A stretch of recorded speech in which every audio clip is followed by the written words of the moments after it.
So my mic was off on that one. We're waiting. Never mind. She's quick. Okay. These aren't the same as that.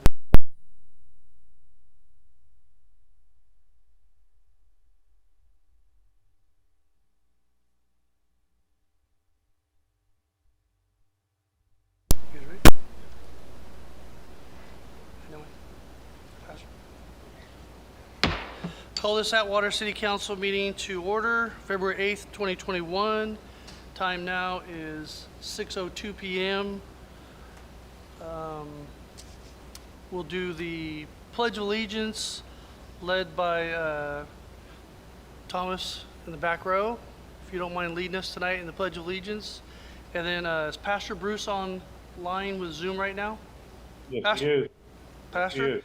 So we'll do the Pledge of Allegiance led by Thomas, and then we'll remain standing for the invocation by Pastor Bruce E. Rivers.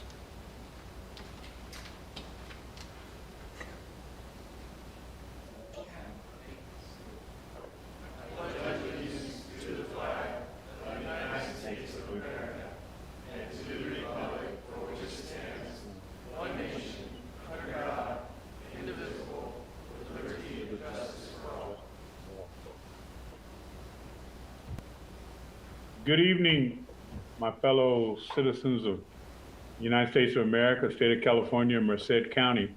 My name is Pastor Bruce Rivers, and I'm the pastor of Mount Moriah First Baptist Church in the city of Dos Palos, California. I'm very grateful to live in a country where we can openly pray for our leaders. One of Paul's first instructions was told to Timothy, for kings and all those in authority, that we may live peaceful and quiet lives. So now more than ever, we know that we need to pray for our leadership in our great country. So our prayers can move mountains. So let us pray. Father God, thank you that our Savior was born in a little town. He grew up under the authority of local leaders and officials who managed the majority of their daily lives. Today, we lift up our local leaders. We pray for our mayor, city council members, county commissioners, police chiefs, judges, and all those who serve our local community. Father, strengthen them with wisdom and grace for the heavy burdens they do carry. May they manage their teams and projects with love.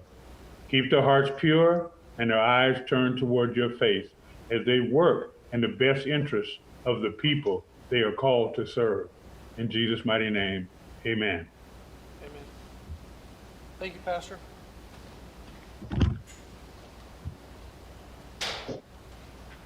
Roll call. Ambrose, Here. Button, Here. Kale, Here. Raymond. I believe he's going to be joining us via Zoom. Here. Creighton, there we go, Here. thank you. Raymond's here. Yes. We have a quorum. Report from closed session, City Attorney. Yes, good evening, Mayor, council members. Tonight in closed session, the council considered and received information regarding anticipated litigation cases, and council provided direction, and there's no reportable action. Council also considered real property negotiations as listed and described in the APNs and property negotiators on the agenda. Council received information and provided direction. No reportable action was taken. And council also considered labor negotiations with the listed groups set forth in the agenda. Council received information and provided direction. And again, there was no reportable action. Thank you. Subsequent need items?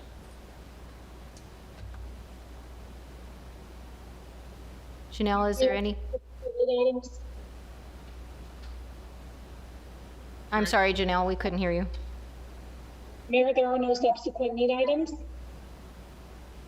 None, none. Okay, no. Approval of agenda as posted or amended?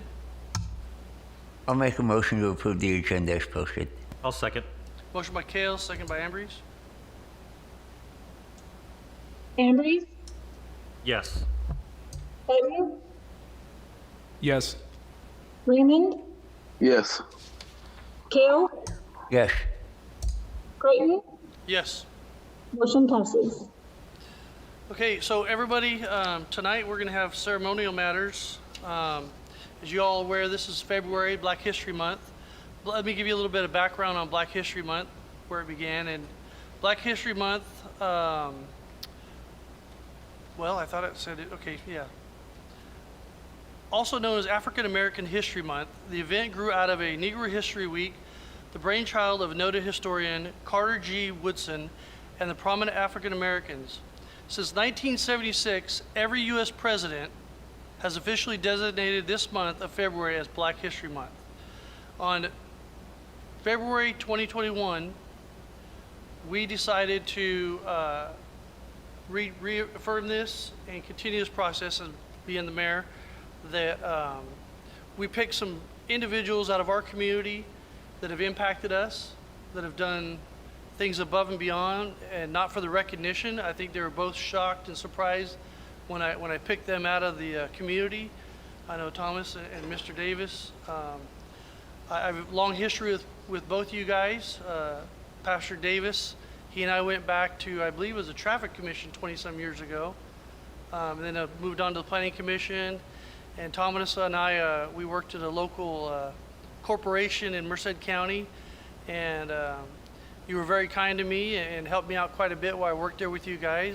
And I enjoyed that quite a bit. And then our friendship through the years has continued. And I watched your family, your children grow up from little tiny to young women and men. And I'm very proud of what you guys have done and how you impact this community in a positive way. Your contributions to your family and what you've done are examples for other Americans in this country how to behave on a daily basis and how to give back to your communities. Pastor Davis, you know, what you've done, you've created a church, you worked your way through city employment, police officer, and other such things, and always giving back. So that's my personal thank you to both of you guys. And if council, if you want to direct any comments to them right now before we begin the ceremony, feel free. Well, I know the history of Pastor Davies, and I appreciate all you've done. As far as Thomas and I go back, 10, 15 years or whatever. I have always admired this young man. He is a stellar man that is, I spent time, Thomas and I actually started the Merced County Safety Organization way back when together, and I always have admired him greatly. And it's so nice to see your family here and everything. And I can only say you are a true asset to the community, and Pastor Davis, you're a true asset also. Thank you. Mr. Button? Yeah. I also want to thank Pastor Rivers for what he's contributed to the community, and as well as Mr. Garner. About 5 years ago, my wife and I moved next door to Thomas and Heather, and it's been a real blessing to live next door to their family, and them being patient with my crazy kids in the backyard making noise. But yeah, I would just say, you know, Thomas has raised some amazing kids, Thomas and Heather, and they're a busy family. And if I can just get 15 minutes, because usually these days, especially with COVID, you know, a conversation with your neighbor is usually in passing. It's in between getting in and out of the house or something like that. But I've always valued, even if it's just 15 minutes, that time I can have to speak with Thomas and hear his ideas and thoughts. And he is, him and his family they're what you want to build a community around. They're the kind of family you want to build a community around. So I thank him for that. So. Raymond, you have anything?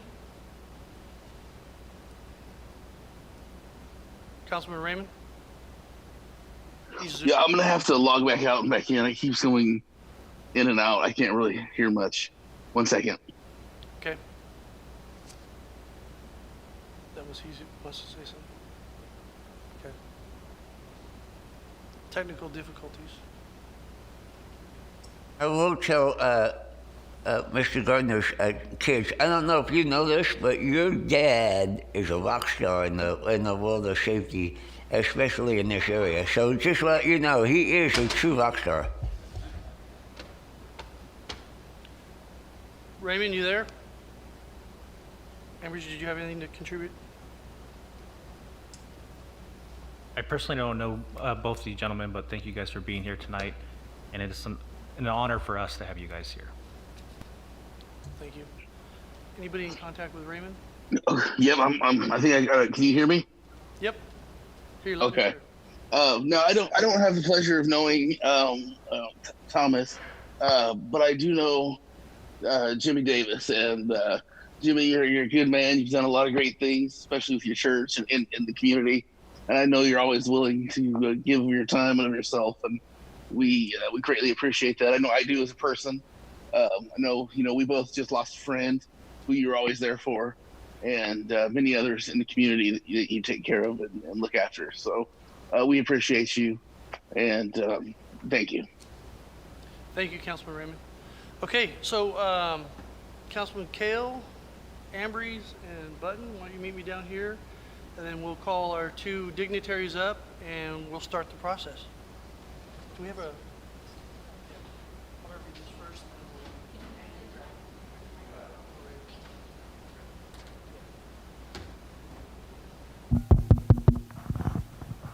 Thank you, Chief.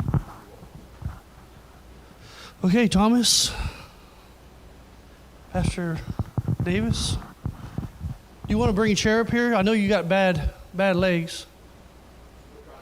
We can compromise, whatever you like. So why don't you two gentlemen come up here so everybody can see you back home on the camera here. So if you don't mind coming up right here, sir, right over here. And if you need to lean on somebody, Tyler's right next to you. So get up. Tyler, there you go. And then council, can you guys flank on both sides? I do have a little something prepared so that you guys understand why I chose everybody tonight. Pastor Davis here on my left, I always call him Big Jimmy. Obviously, you guys can see the size difference. He's a little bit bigger than I am. Pastor Davis currently resides in Atwater and is married to his wife Ingrid for 53 years. Ingrid's right here in the audience. Beautiful woman. He is the founder of and pastor of the Christian Life Center in Atwater since 1984. Down on Schaefer Road, you see the brand new church he built from the ground up, his vision. So that was really awesome, and we fixed that area, and we're making it nicer because of what you did and what you created in that area for our community. As a young man, that was a long time ago, he went into the Air Force and was stationed at Castle Air Force Base. He remained in the Air Force for 9.5 years. He then became a manager at Montgomery Wards in Merced. How many of you guys remember Montgomery Wards? That's like our old Amazon. Darren, you remember that. So you get the catalog, you go through that. So we were cool before you guys. Soon after, he became a police officer for the city of Merced for 5 years and trained the first K-9 officer. He was also a plumber for a very short period. I don't know why that was a very short period. Maybe we'll talk about that later. But throughout that time, he's also been evangelizing throughout the world. What's the furthest place you've been spreading the word? Oh. Well, we've been in Germany. Where's English from in Germany? Frankfurt, Germany. Frankfurt, Germany. That's where we got married, 1967, March of 67. But I wasn't living for God then. But anyway, we've been there, and several other, I can't even remember. Well, that's wonderful. And you know, you've always had it in your soul, so that's a good thing. That's a good thing. We look for people in our community. You know, you see on the wall over the positive progress, and he's an example of people doing positive things without search for recognition or any kind of righteousness. He's just doing his thing. And when I called him on the phone the other day, I got a little bit emotional when I talked to you, but you know, we've been friends a long time. Long time. So thank you very much, and I want to get over here to Thomas now. Mr. Garner Thomas, thank you, by the way. It's an honor and a privilege to present this to you tonight. So I'm going to read this little bio on Thomas also. Mr. Garner currently resides in Atwater and spent all of his childhood in Merced County. He's been married to his wife Heather for 19 years. Welcome, Heather. And has 3 beautiful children, Elizabeth, Thomas, and Allison. Thomas, thank you for the Pledge of Allegiance tonight. Thomas attended and graduated Golden Valley High School in 1998. He then attended University of California, Davis, and obtained a Bachelor's of Science in Cell Biology in 2003. And I know he knows what he's talking about when it comes to science, because where we worked at, I was working in a lab over there, and we got into some pretty nerdy conversations about chemistry. So Thomas is a smart man. His wife and family moved to Atwater in 2005. Their 3 children are attending Atwater High School as Falcons, right? All right, go Falcons. Still like BHEC too, but go Falcons. Mr. Garner's wife is an instructional aide at Atwater Elementary School District, while you're also the corporate HS&S, Health and Safety and Security Officer at a local Merced County corporation. Thomas is also a small business owner and an acting minister in the Church of Christ on 4th and P Streets in Merced. So as you guys can both see, religion does make an impact on your lives and what you do in life. It gives you a sense of direction. It keeps family close, and it's important. And when I got elected on the city council, Mr. Davis and I'm going to tell you guys a little quick story. I'm going to deviate, but it ties back together why we're all friends and why we're the same bond. I was told not to give a prayer at a planning commission meeting, and I whispered to him, I said, we're going to give the prayer no matter what we're going to do. Will you please lead it? And he did, and from that day on, we give the prayer at every meeting we do, whenever we want to do it. So we didn't get canceled out. We stood up and we did that. That was about 15 years ago we started that. So it makes a big difference, and our community is changing direction. There's positive things happening everywhere. So I just can't emphasize enough how wonderful it is to have you 2 men up here being recognized. It's not a men's only club. There's women out there too. But I'm mostly friends with these guys, and next year, and you know, we'll keep going. But I would like to read first Mr. Davis.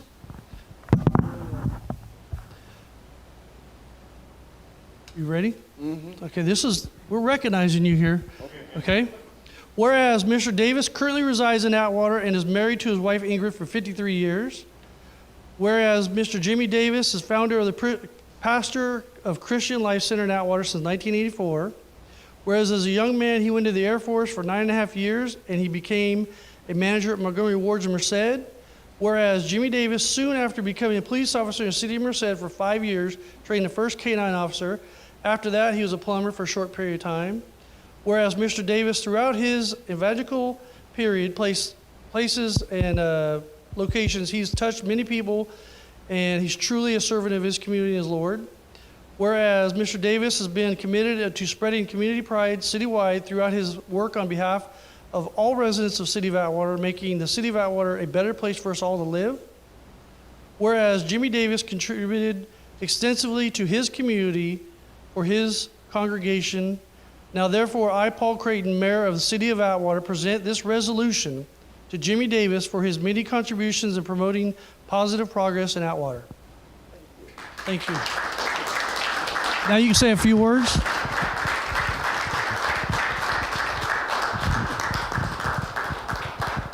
You never hand a preacher a mic and ask him to say a few words. But I plan to do it. I thank you for this. I count it a privilege to be able to stand before you today. I do love people, and I love being a service.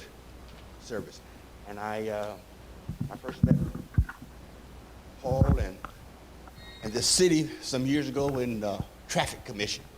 Then I was blessed to go into the Planning Commission. Total for about 8 years, I guess. And we're thanking God for that. Now, I've met some wonderful people.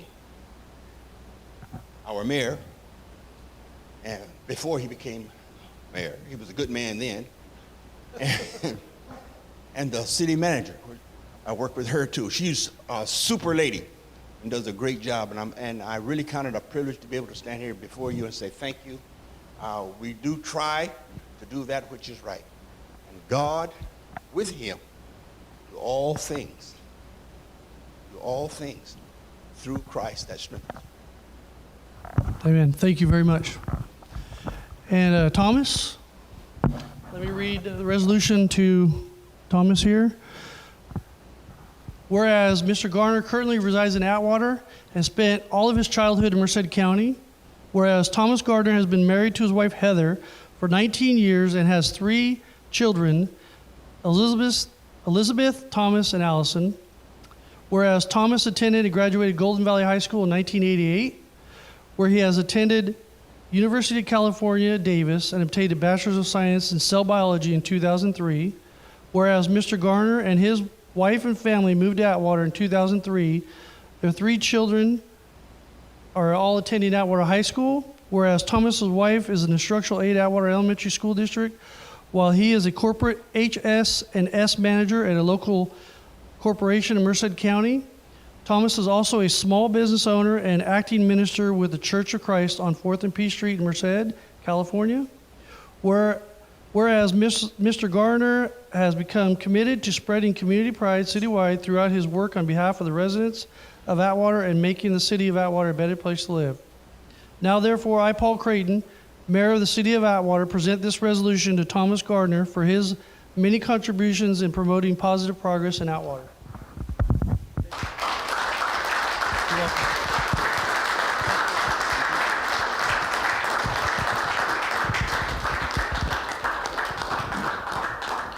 Well, thank you, everybody. And I guess I would say, along with what Pastor Davis just mentioned, it's probably not a good idea to give me a floor and say a few words. My children can probably attest to that. But I do want to say thank you to Mayor Creighton and the City Council and everyone involved for this resolution. I can tell you I was certainly surprised. I feel like I haven't done anything special in my life to have warranted this resolution. But I know in these trying times, where things that are obligatory as far as being a good citizen, being a positive role model, spreading positivity to those you come in contact with may be lacking. So in that regard, I do appreciate the mayor and the city council for this resolution. But I hope to be a source of inspiration to others to do what your mom and dad raised you to do. And thank you to my mom and dad who are on the Zoom call right now for instilling those basic principles of good citizenship and positive influence. And then also I want to say to my other set of mom and dad for also allowing me to marry their beautiful daughter, through which we have been able to raise 3 kids who will continue on that generation of being good, positive role models and good citizens in their community. One last word I do want to say as it relates to Black History Month. I do applaud the City Council for continuing on with the premise and the intention of recognizing those in the African American community who typify good citizenship. And I know that reward there are plenty. A couple of which I'm looking at right now. The Portlands do a fantastic job. Both of their children are involved in the Civil Air Patrol, and they're just awesome people. So I know that it is not unique, that I am not unique, certainly in the city of Atwater. There are others who I'm sure will receive a similar reward next year. But as it pertains to Black History Month and the fight for equality, I can honestly say that here in the city of Atwater, while there is always room to grow in that regard, that struggle will never end. I can tell you, and I guess I would say I'm an example of that equality can be realized in the 21st century, where I can call a mayor a friend, a county supervisor a friend, a city council member a friend, and another city councilman, not just a friend but also a mentor in so many different facets of life. I would say that typifies the overall kind of goal with Black History Month and all things equality, is where we can stand on one stage with our heads held high and view each other as equals and as neighbors. So again, thank you very much to the city of Atwater, and I will continue on with my mission and goal to be a good person. Thank you. Thank you. Congratulations.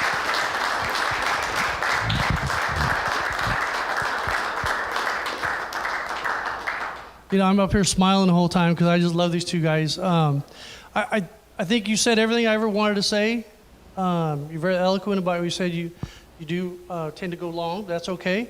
But what you said matters a lot because I don't see color when I look at you two guys. I don't think we've ever associated each other that way. It's always smart people around me is what I want around me, and people that do good. I just get lucky because I get to draw you two guys out. And like you said, there's other members of our community sitting in this room right here tonight and at home that may not be recognized tonight. It doesn't mean that you're not worthy of being recognized. It just, you know, these two are being recognized here and now. Please continue doing what you're doing. And that goes for all races. You know, I pick people to be around me that are positive. This council and these people in this community are positive, and I don't have time for negative people. And these two beautiful people up here are very positive. They're beautiful families, they're friends. And back home, you know, the mother and father, they should be extremely proud of what you guys have done here. And I'm beaming with pride right here. I'm going to turn this back to the council members, let them say a few words about you guys. And then I want to invite up your entire families up and your wife up here if she would like to come join us. And then we'll take some pictures. And after that, we'll take a 10-minute recess so everybody can meet these individuals. So, Cale? Okay, well, if you guys don't mind coming up, would you like your wife to come up with us too, please? Darren, can you help her up? Please, Supervisor McDaniel, thank you. Yeah. So, I'm going to kind of break from tradition here. I'm going to let your family speak a little bit about both of you guys. So bring the wives up here up front. Behind every good woman is a man that they propped up. So I'm gonna let Miss Davis speak first, and then Thomas, I'll let your wife speak next. So Miss Davis, can you please say a few words about your husband? However you want to let it go, just let it go. Thank you.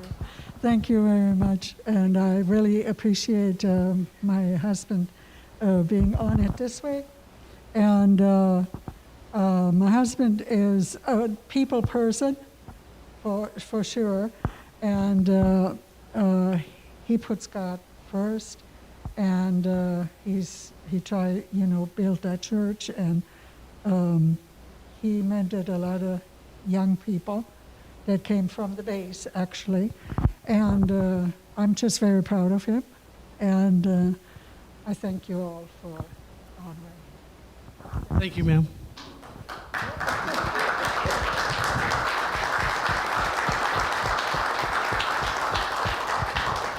Elizabeth, your turn. I just want to say thank you to the City Council and the Mayor for honoring my husband. I feel truly blessed every day to be married to this man. He is such a loving individual, wonderful husband and father. I try every day to live up to being his wife. He works very hard, and he has helped raise our children to be successful individuals that will go on to continue to be good citizens in whatever communities they choose to go to. I just thank God for him and our city and everyone here. Thank you. Thank you.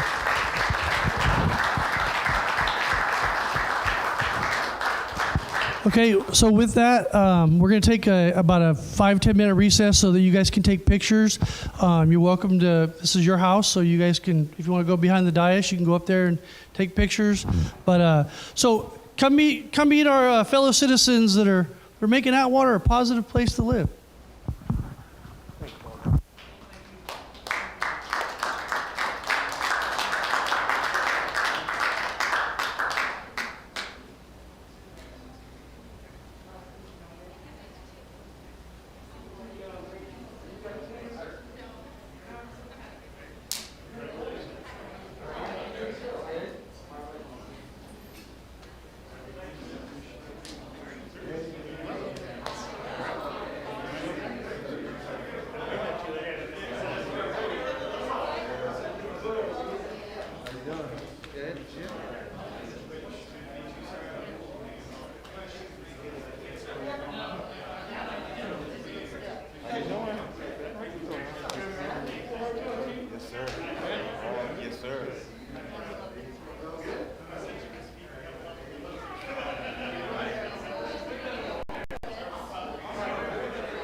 Excuse me, guys. Before I gavel the meeting back into order. Bobby. I know, I don't want to gavel. Let them know that we're going to gavel it back into order. And thank you guys very much for coming. Bye, you guys. Bye, Thomas. Bye, Jimmy. Thank you. We'll call this meeting back to order at 6:44 p.m.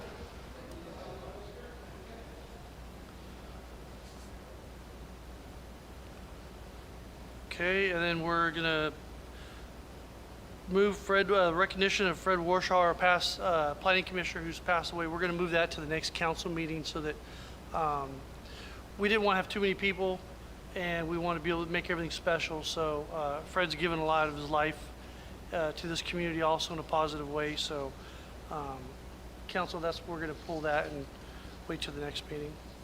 Consent calendar.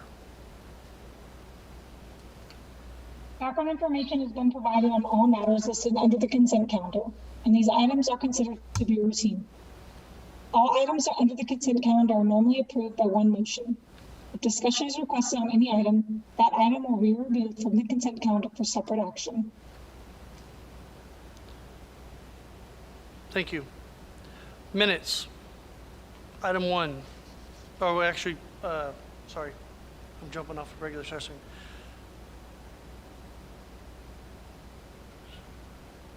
Okay, council.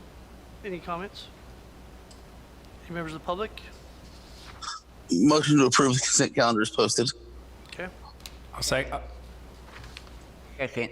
Motion by Raymond, second by Kale. Clayton, Yes? Kale, Yes. Raymond, Yes. Cambry, Yes. Clayton, Yes. motion passes. Item 6, funding and budget matters.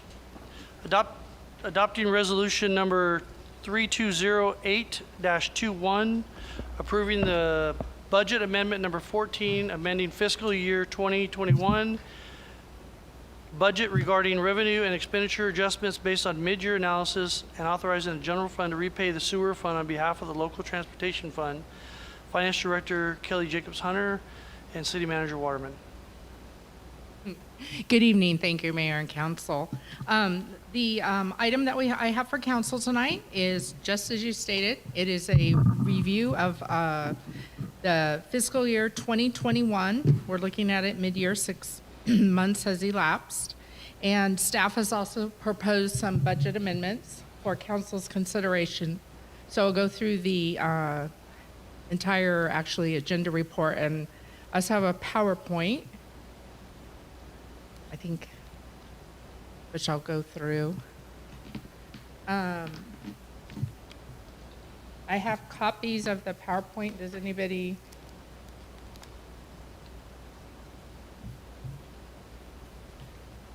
Okay, thank you. Do you have the Turner? Yeah. Where do I point it at? Wait, this one. Which one?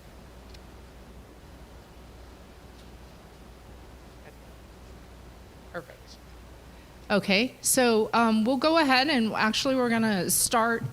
We are going to discuss the fiscal year 2021 and mid-year budget and do a review.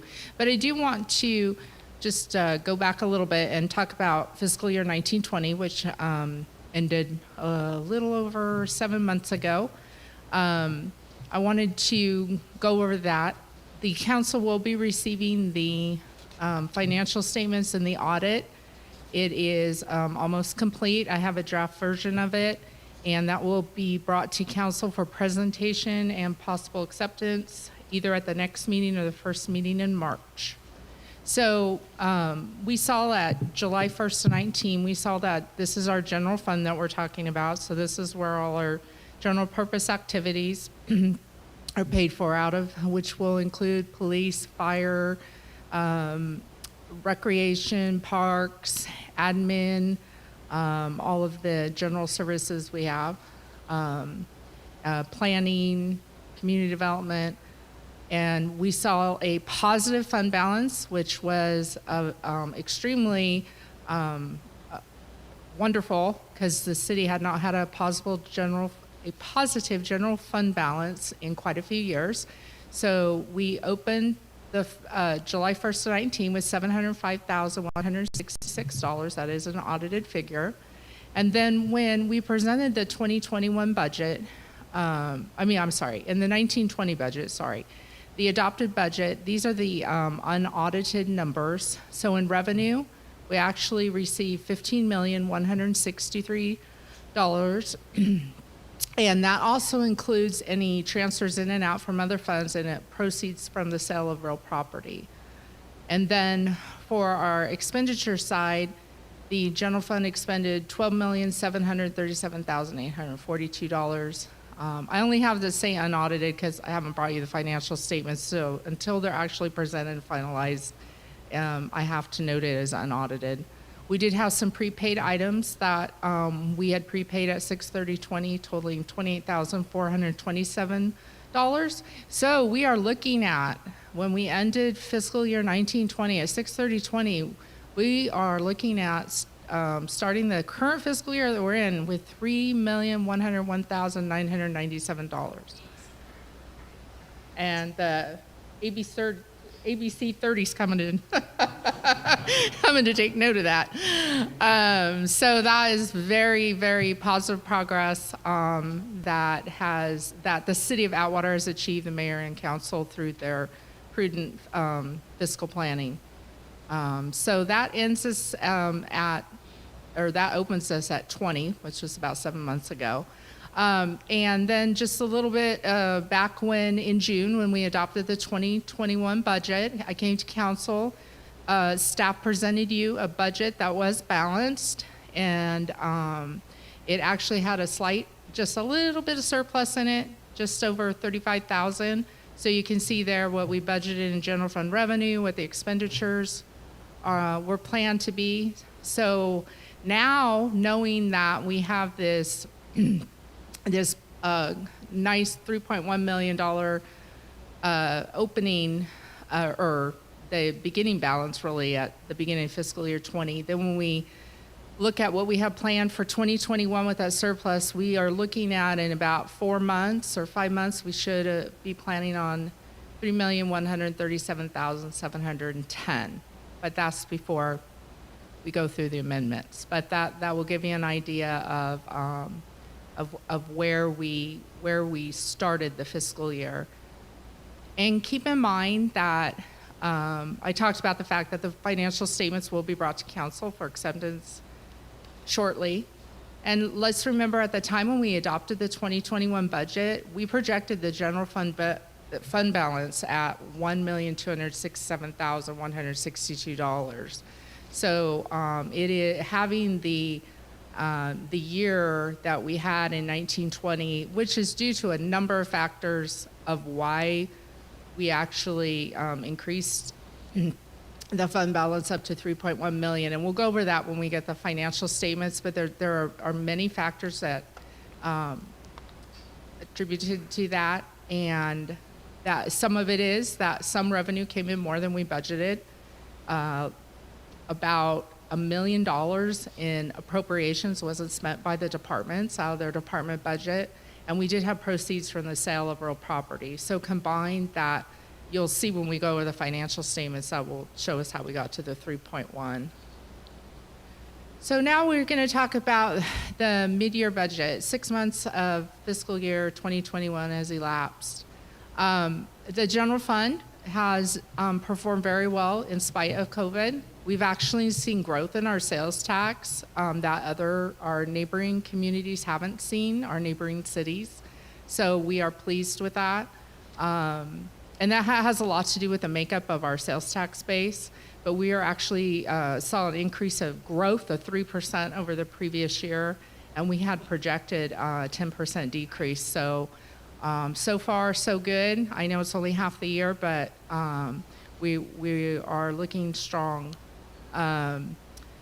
So this is just a summary. Everything that is in the agenda item, all the detailed amendments that that staff proposed are broken down the budget. This is in the summary form. And you can see that in the general fund operating budgets, the request from the department I'll start with revenue. So the increases in revenue that staff is recommending for council's consideration, they total $1,076,066. And those are primarily made up of, we have a contract with Muni Avenue, who is a consultant. They're a sales tax consultant. And one of their contracted duties is to look for sales tax that is due to the city of Atwater that we may not have received because of the various businesses, sellers. Maybe it's just reported incorrectly, that they didn't report it right, they didn't do the point of sale right, their destination right. And we were very fortunate in the past 6 months, they have recovered over $548,000 from a business. That is over a 10-year period that the business had accidentally, due to the nature of their business and the way that they report their point of sale, Avenue Muni went and was able to get the California Department of Tax and fees to recalculate what should have been payable to the city of Atwater. So those are that is a one-time revenue increase. So that is part of the $1,076,000 increase that we are asking for. There is also, as part of that, we have the proceeds from the sale of real property that council has recently approved the sale of quite a few general fund properties, so that is also included in the amount.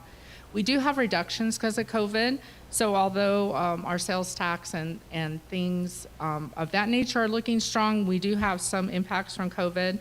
One of those is the governor placed a moratorium on late fees and penalties and utility shutoffs, so the city is not realizing any penalties. They were only $2 penalties, but we've waived them since the beginning of the fiscal year. So we are asking to remove that revenue estimate of it's almost $27,000 because we're not going to achieve it and or realize it. So we've asked for that to be removed. Also, COVID has, due to the schools and the, I guess you'd say the temporary suspension of the SRO program, the school resource officer program. We haven't been able to have our school resource officers on campus, so therefore we're not receiving that revenue from the various elementary school districts that we contracted with. So that is $244,000 that we will not realize, so we are asking to have that removed. We have seen great deal of activity in our building and planning department, so we are asking for increased revenues through there.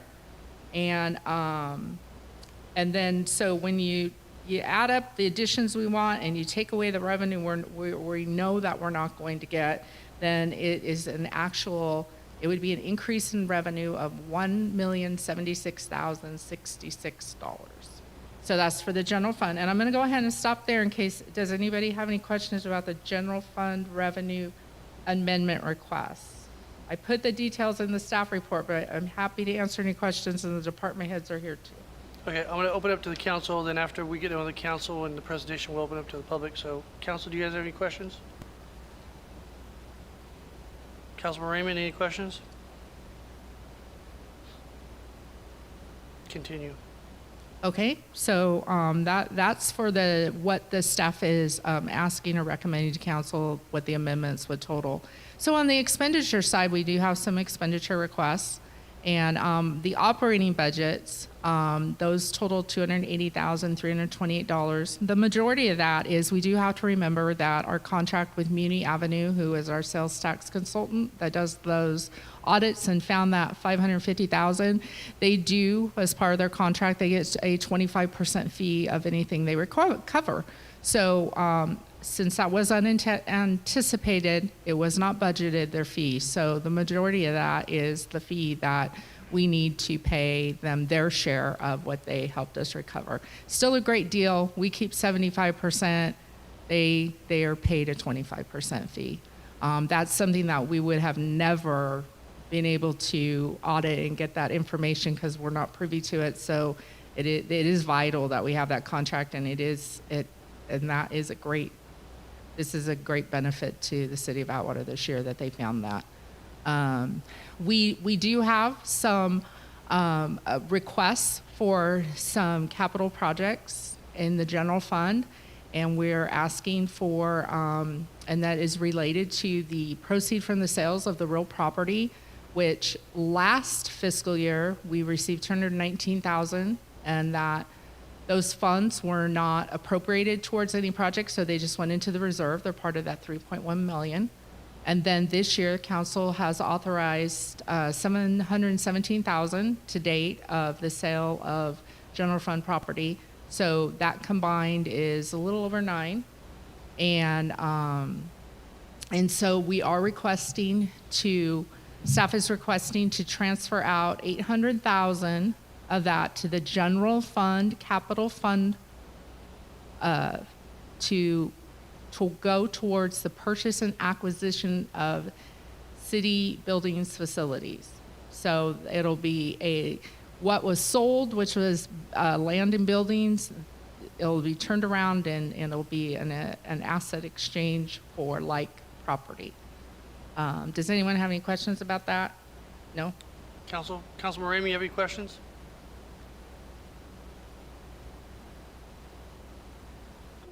Not yet. Okay.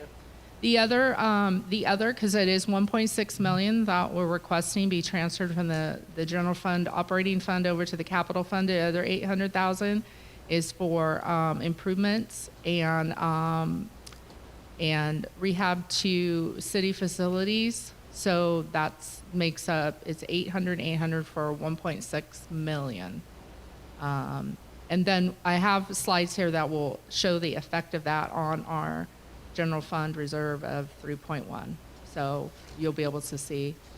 Also, due to the need to continue to fund our OPEB and pension unfunded liabilities that the city of Atwater has, we have requested that we transfer $100,000 to that effort. So that would be transferred into PARS. Over the past 2 fiscal years, the council has budgeted $100,000 per fiscal year to be transferred to PARS and invested towards our unfunded liabilities for both OPEB and pension. So this would be an additional 100. These are funds that the city is setting aside to meet those future needs, and it is very important. So on that right there, Yes. we used to not do that.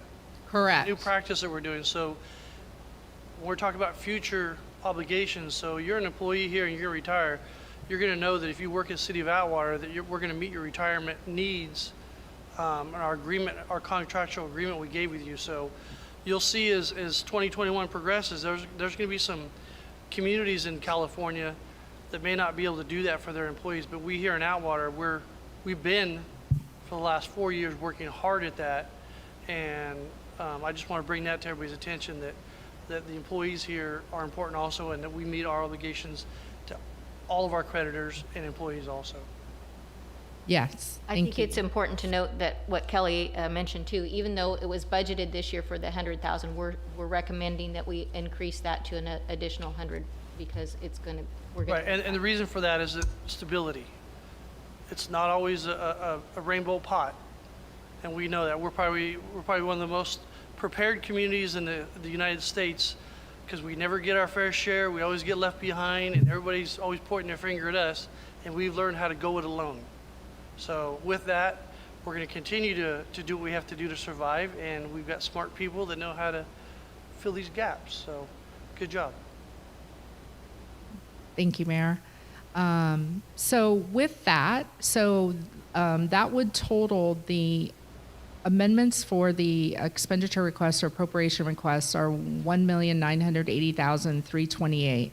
When we offset that against the revenue increase we're asking for, we would see a net impact of $904,262 on our general fund.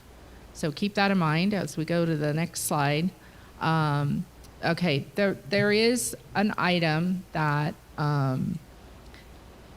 is still hanging out there from many, many years ago, and I wanted to bring this before council and to give council the opportunity to look at this, and now would be a good time to deal with this outstanding item.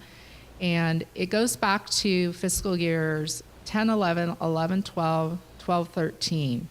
Back that many fiscal years ago, so starting 10 years ago and for 3 years, the local transportation funding, which is funded from the state, and it's a 1.4 cent sales tax that's just for transportation needs for the state of California, and then all the agencies vie for it. How it had previously worked was, we always called it transit off the top. So all the transit agencies put in their transit claims. Whatever's left over goes to the locals for street purposes. So unfortunately, in fiscal year 10, 11, 11, 12, 12, 13, it was suspended. There was no LTF for street purposes. I was at another agency at that time, and I remember it was a big deal because I was at Merced County. We got a lot of LTF for street purposes after transit got their portion off the top.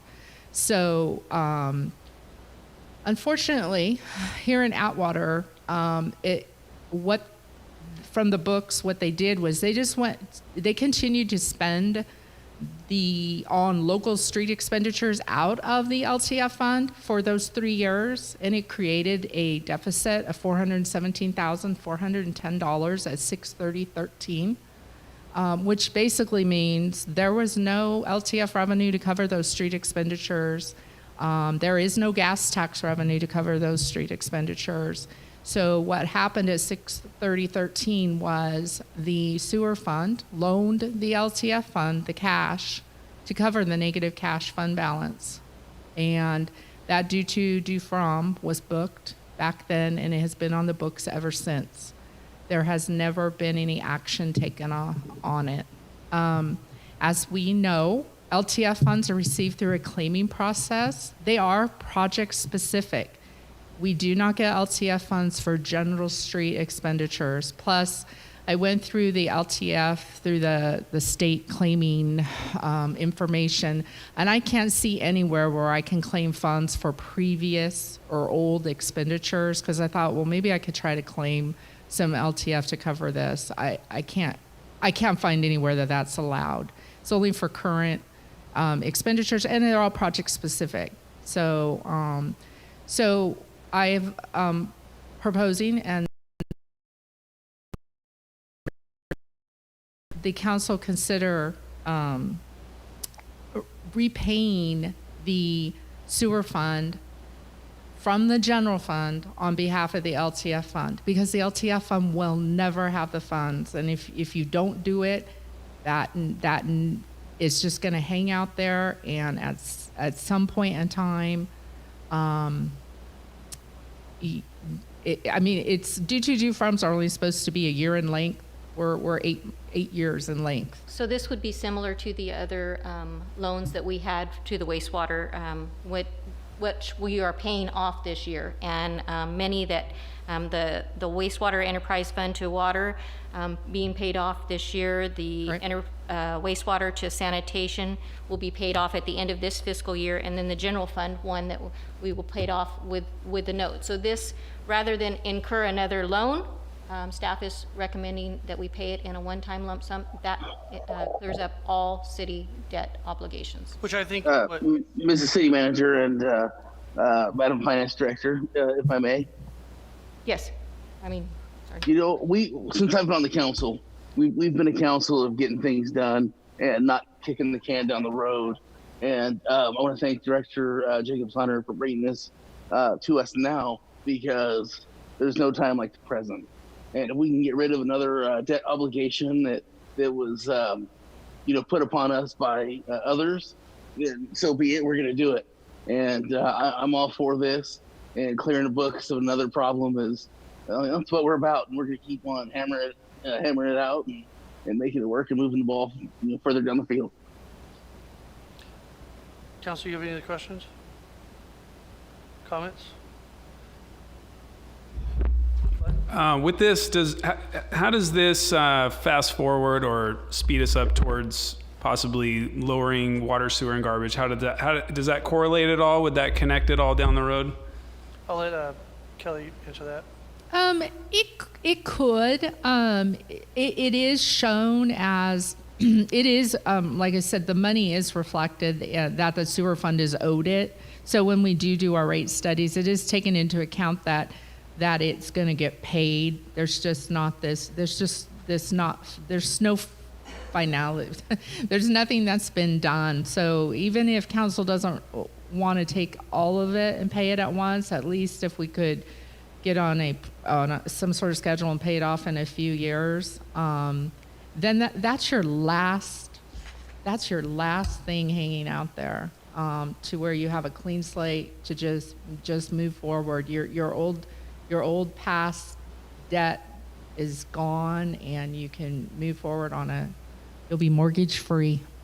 So, to reiterate what Councilman Button was saying, so yes, I agree also with what Raymond and I'm sure the rest of the council, as we gave you guys direction a couple of years ago to really put the gas down and figure out how to get us to zero as quickly as possible, and we're doing everything in our power with the right employees, the right people, the right projects, the right attitude, the right everything else. Absolutely time to pay it off.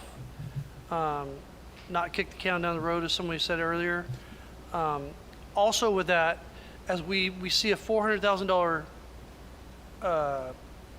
repayment in the sewer fund, I think the question was asked, the COLA, the cost of living that we vote on every year for the sewer and water rates, as that fund sees a unanticipated $400,000 increase, over the entire group of the ratepayers, maybe we could apply that too, because they are the people that are paying the bills. So I would like to look at that. I'm not looking for an answer tonight, but I think I'd like to echo what Councilman Button said, that wherever we can help our citizens that are helping us, they're the ones doing all the heavy work. So I like that idea in that direction. So maybe you could bring that back. Definitely. Thank you. Thank you, Mayor and Council. So this will give you a snapshot of, and sorry it came out kind of small. I thought I enlarged it, but it's still kind of small. But this will show, and this slide includes everything that I've just went over, meaning the proposed revenue amendments for the general fund, the proposed expenditures or appropriation amendments, the having the general fund repay the sewer fund on behalf of the LTF fund. And this shows that even if council takes action and approves these items, that will leave us at the end of this fiscal year with a projected $1,816,038, general fund balance, and council's goals and strategic plan includes a 10% reserve of general fund based on the current year adopted appropriations. So that target for this council this year was $1,388,688. With these proposed amendments and the payoff of the final outstanding loan, that would still put the city $427,350 over council's goal of a 10% general fund reserve. So I wanted to see if anyone had any questions about that. Okay. Any questions, or does that? Yes. Okay. So that's the general fund, and so now we'll talk about other funds. So these are the other funds that are outside the general fund.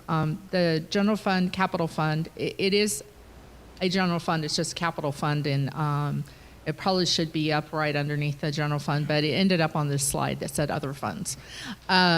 So after if council approves the transfer, the 1.6 million from the general fund to the general fund capital fund for the projects that were proposed, it actually results in a net zero to the fund because it's going to receive 1.6 million. It's going to spend 1.6 million. There is no effect to its fund balance. It's getting the revenue in, it's turning around and spending it.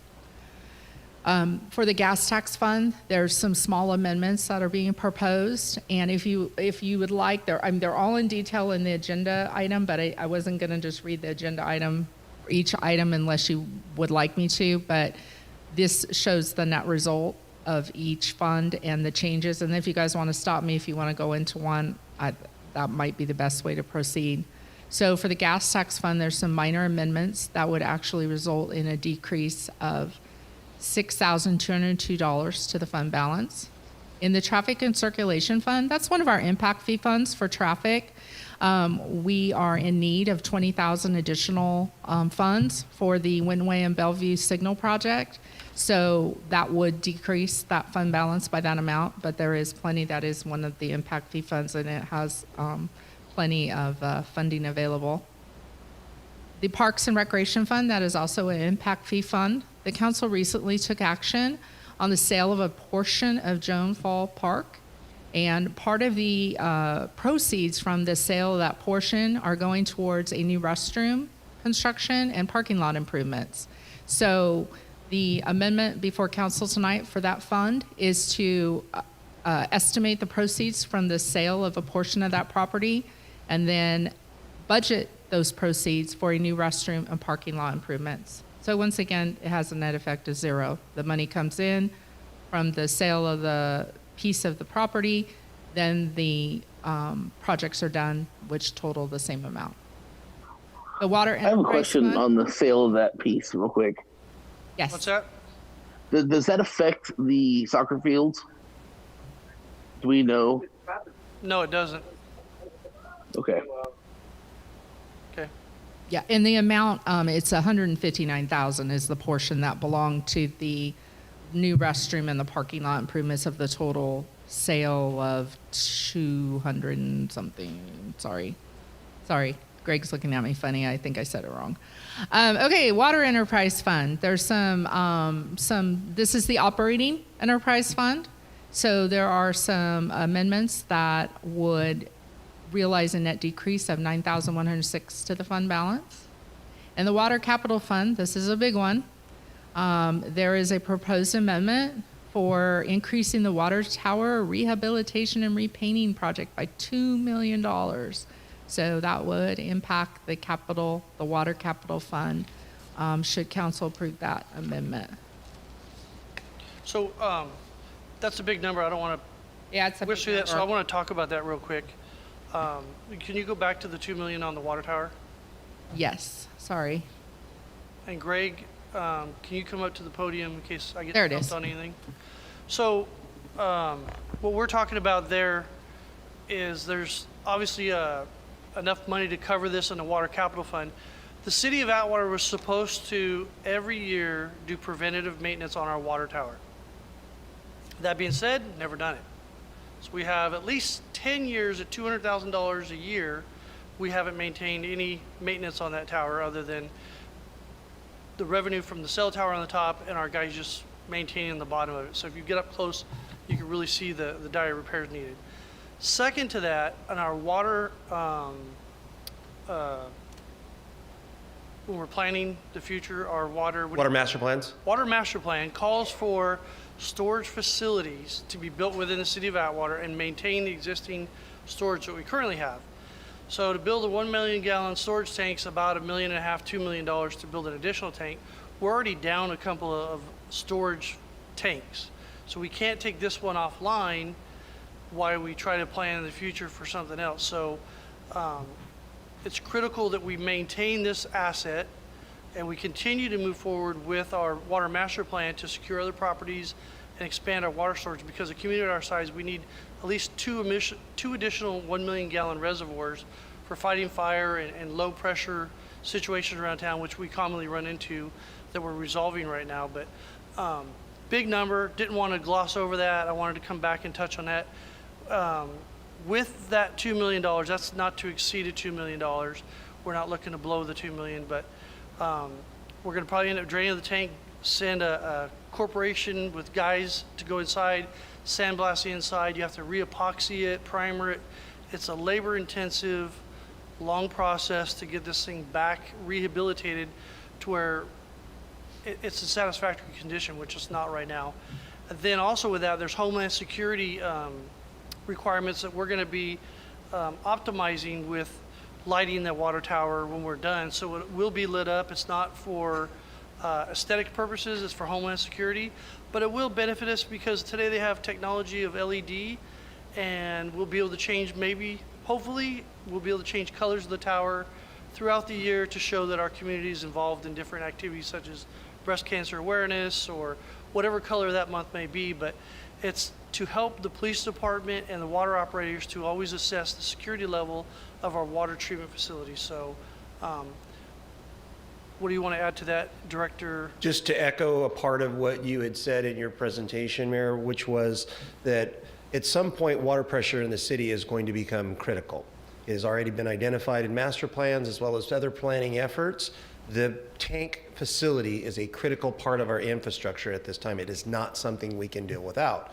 The other alternative would be potentially at risk venturing into the drilling of a new municipal well, which is problematic and a lengthy process.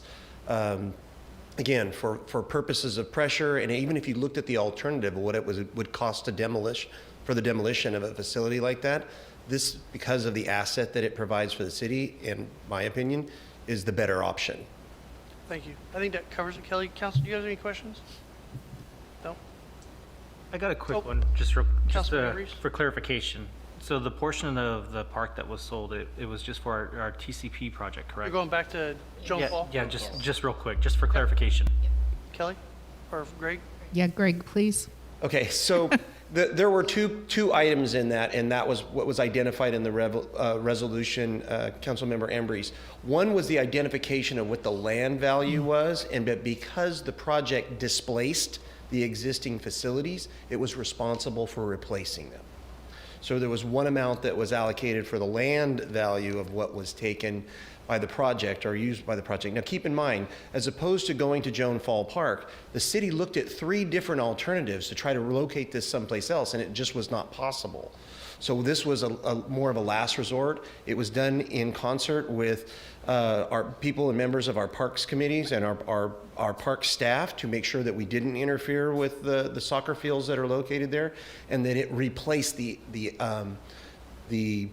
facilities that it was off-putting by the project. We put it literally in the only place we could put it in, and because of that, the project was responsible for replacing those items. Thank you. You're welcome. Council, you have any other questions on those 2 items? Waiting for Brian just in case. Okay, go on, Kelly. Okay, so then the next fund that we're proposing amendment to is actually our 123 TCP fund. The project is calling for right now, we need an additional 2.5 million.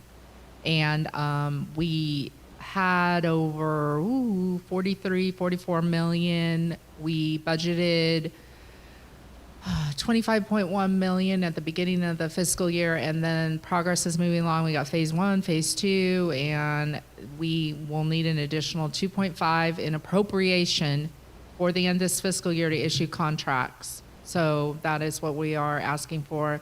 That'll bring us up to 27.5. So does anyone have any questions about that? Those are all contracts that have been brought before council and approved, or are being brought before council and being approved. So after the increase of 2.5 million to the TPC fund, and that will put us into phase 2 completely, and part of 3, and land acquisition. Okay, thank you. Okay, and then the sewer enterprise fund. This is the operating fund for the sewer fund. There are various amendments that would result in a net decrease of $9,398. Sanitation enterprise fund, there are some proposed amendments that would result in a net decrease of $5,593. And then we have our city buildings internal service fund. This is one of the funds that we are asking for some amendments in. One of them is we are looking to add a full-time building maintenance worker, contract janitorial, and those will result in an increase of $102,427 for the remainder of 2021. On internal service funds, they serve other funds in the city. So the user funds, so the general fund, the water fund, the sewer fund, the sanitation fund, the gas tax fund, the funds that use their services, which we all have city buildings in our area, they are the ones that will get the increase. And that's why you see those various increases in the other funds, is from spreading out these additional costs to all the customer departments of the city building internal service fund. So does anyone have any questions about that? And a lot of that is the impact from COVID and the sanitizing and the extra things that we have to do right now that will all be revisited when we prepare the 21-22 budget. The next fund is the employee benefits fund. That's also an internal service fund. And this is where we would park for a day or two the $100,000 before we deposit it into PARS. So it's just an operating transfer into here, and then it gets transferred over to PARS for our future pension and OPEB costs for that unfunded liability. Our risk management fund, we do have a couple proposed amendments that would result in a decrease of $17,334 to the fund balance. And those are detailed in the agenda report. And the last fund, which is our last fund on our chart, is 7030, which is our information technology fund. It's an internal service fund. We do need to increase it slightly by $30,000, which that is affects the user departments the same way. And there was there's a project that has been planned that we haven't been able to. Well, it's going to get done. It just, due to the delay, it caused some additional costs this year. So that in the next budget, that we will see some reduced costs by moving to a different platform. So that's that for the other funds. Does anyone have any questions?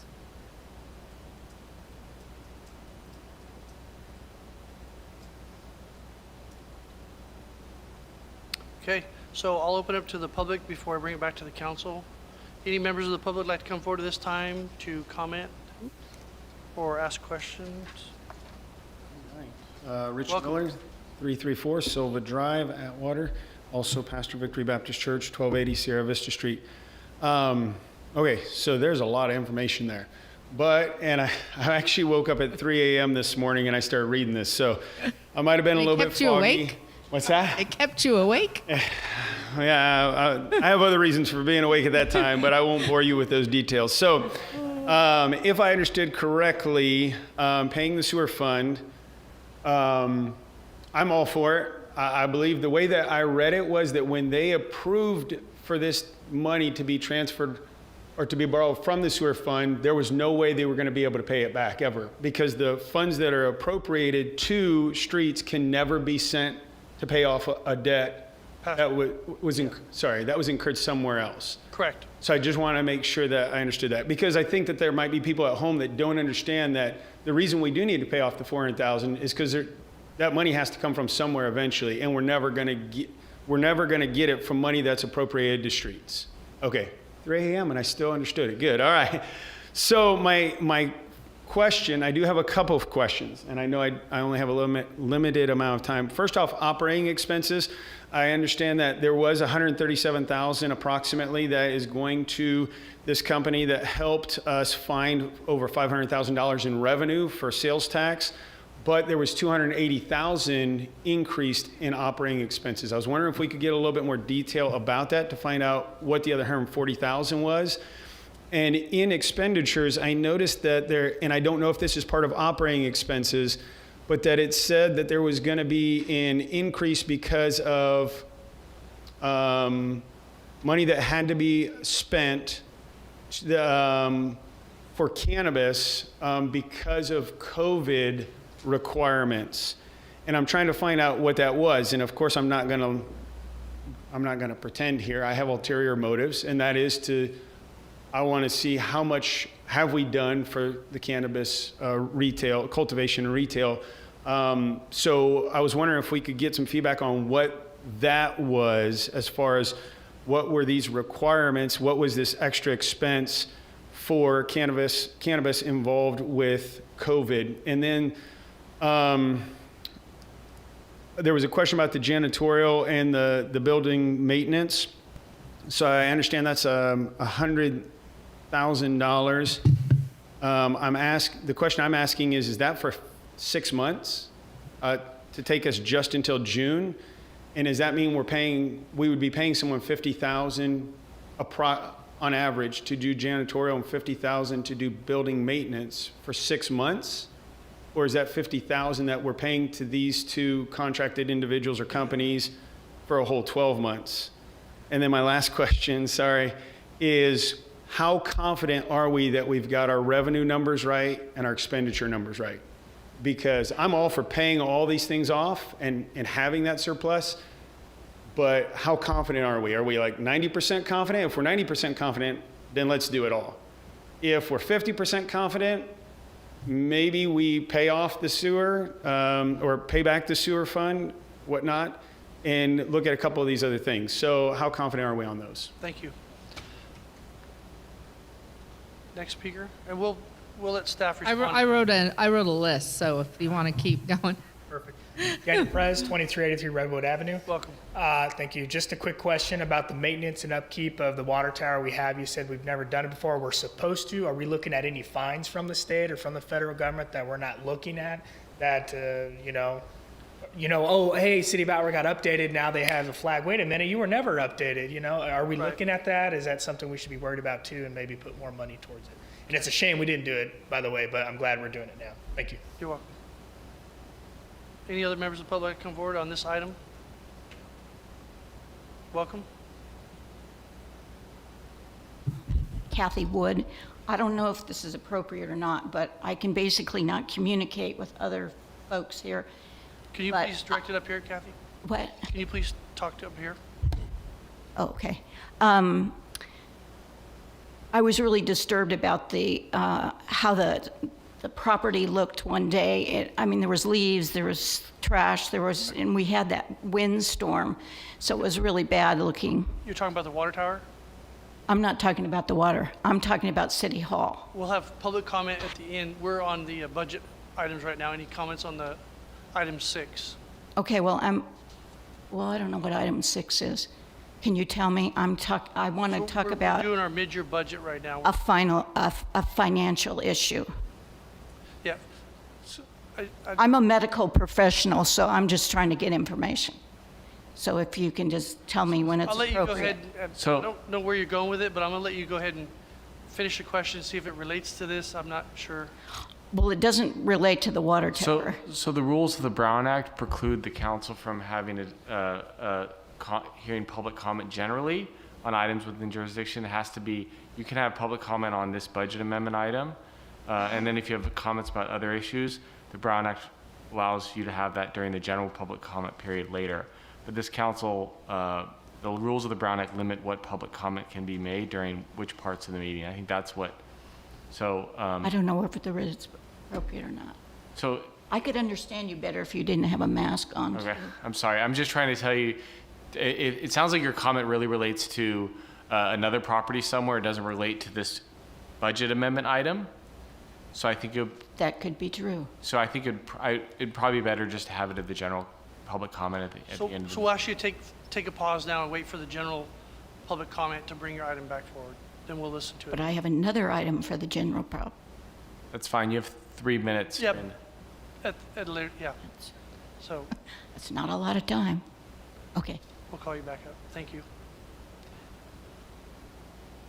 Any other members of the public like to come forward at this time? Seeing none, we'll close it, bring it back to the dais. Council, you have any questions?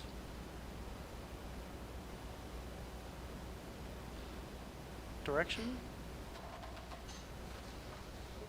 I just want to confirm again, Pastor Miller made some good points, that approving all this, we're still sitting in the black. And our projections going forward still look on par. I want to confirm all that. Okay, so Kelly, can you address those? Yes. Do you want me to address Pastor? I can I address think you his. can do that. Yeah. Too. Councilman Raymond, we're also going to address the pastor's comments at the same time. Yeah. Okay. I wrote Well, a that works. list. So He had some good points, and the kind of basically, I just want to make sure we have the money to do it. We're going to have leftovers in the black, and we're going to be, sufficient enough to continue, going on next year and the year after with all of the unknowns. Right, I think it's addressed in the staff report, and we'll have Kelly go back over that for us and articulate all those concerns. Okay, just quick answer. Okay, so I'll start with in the general fund. Yes, in the operating area there was a net of $280,000 in additional appropriations or expenditures requested, and 137 of that is from the fee that we owe for the recovery of the $550,000 one-time windfall and sales tax. But there are other amendments, and I'll go through them, and then you guys stop me if you have any questions. So there is in the admin budget, there is a requested increase of just under 8,000 for a temporary 5-month admin position to help with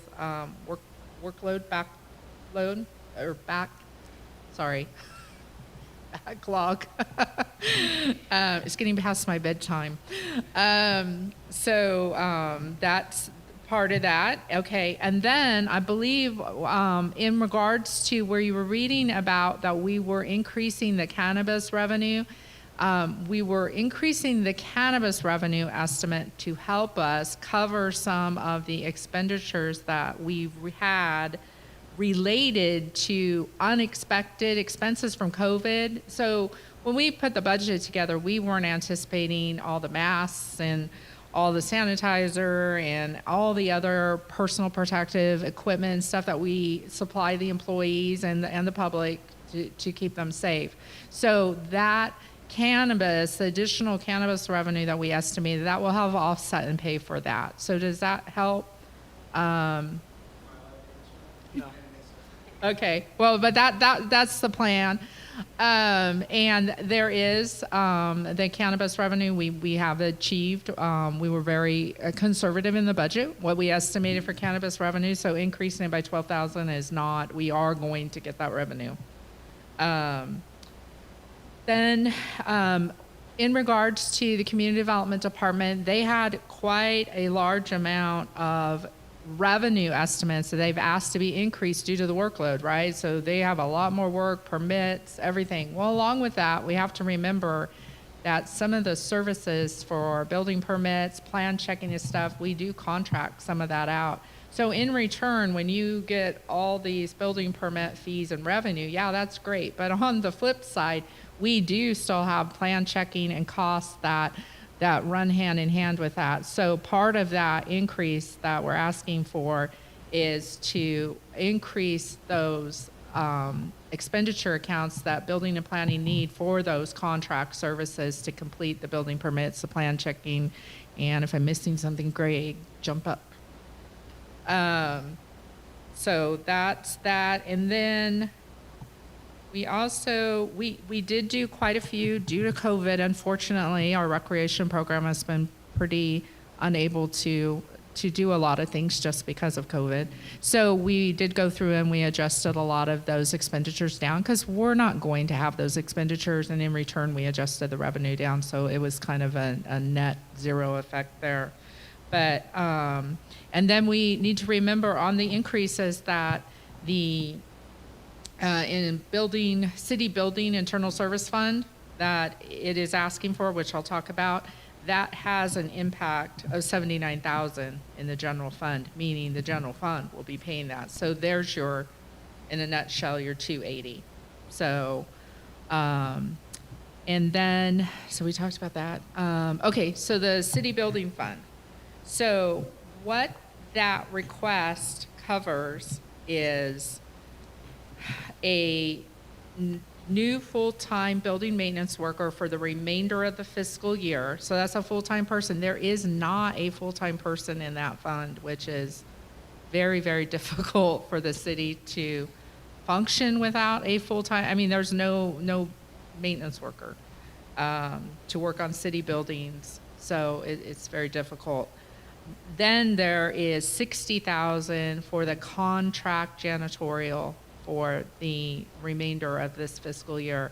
And in light of COVID, you know, we have a lot of sanitation and sanitizing and cleaning that is a process that we did not have to do before, and we have to continue to do it to be able to be here in City Hall and be here every day and work for the citizens. So, like I said, at the budget for 21-22, that'll be reevaluated to see if it's still necessary.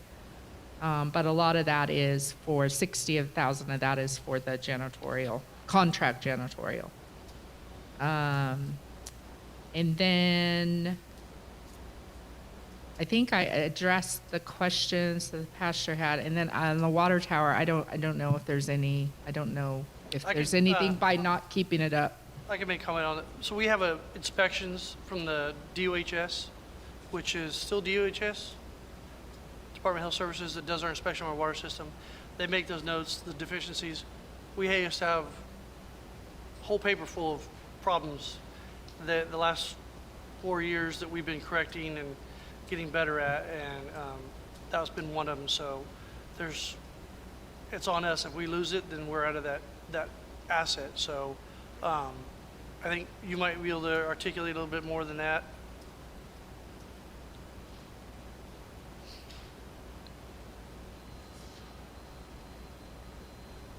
Thank you, Mr. Mayor. And as you stated, we do regularly test, and as a part of our ongoing water management plan that we're responsible to the state for, we do inspection and testing. And there is a number of things on that list that are recommended maintenance items. As of right now, I am not aware of any notice of violation, which is different and more to your point. We operate a public water system. The public water system is under the scrutiny and the authority of both water agencies, DWR and the regional board as the So I think the question was, will we get dinged for a penalty or something? So no, there's not been nothing yet, but it could happen. Now we've talked about it, now they'll probably be looking at that. The state and fed's always looking for cash, and they're going to come to Little Atwater to get rich. I don't know. I think that covers everything, Kelly. Yeah, and then to address Council Member Raymond's question about how certain are we about these revenue projections, and I'm very certain. Okay, we asked for a percentage, like 50-50 or 100. 100. We've received our first half of the year of sales tax, property tax, franchise fees. I've been keeping a really close eye because if I didn't know that COVID was going on, I wouldn't even realize it. With the city of Atwater has been blessed, and we've been spared thank goodness we're not Pismo Beach or some tourist destination that lives off their TOT, their tourism tax, because we are holding our own, and the areas where we get our revenue from in property tax and sales tax are still consistent and stable. So I would give you a 99.9% positive that we're getting the revenue as budgeted. City Manager Waterman? If I can just Maybe that- elaborate too, this mid-year budget checks off this council's number one item established by your goal setting or strategic plan in 2020 through 25 to ensure fiscal solvency. And this is showing that we're definitely on our way there. And as Kelly has said, we are in the black in this, even with the adjustments being made. So with that being said, I also want to make, as we get our house of cards in order, and we're very, very strict about what we're doing, is giving staff direction on how to pay our debts off and get us back into the right area. You're going to hear throughout the year the state auditor's report. Remember last year, the year before, they were going to come in and take over Atwater, and we were going to be unincorporated, and we were going to be thrown to the wayside because Atwater was really good at being bad. Since that time, we've corrected all those measures. We work with the state auditor's office. We've done a lot of good things. And you don't go from writing bad checks to stop writing bad checks and writing good checks that the court system forgives you instantly. So there'll be reports coming out of last year's stuff that the state auditor may say, you know, you guys got to keep working on this. You're doing good. Pat us on the head. You're not out of our watch yet.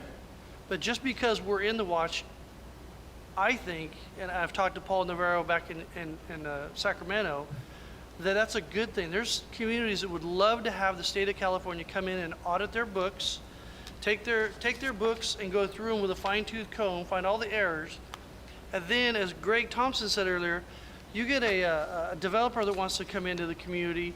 He's not going to come into a community, or she, to build a $50 million project or a $100 million project if the city doesn't know what they're doing and they can't manage $2.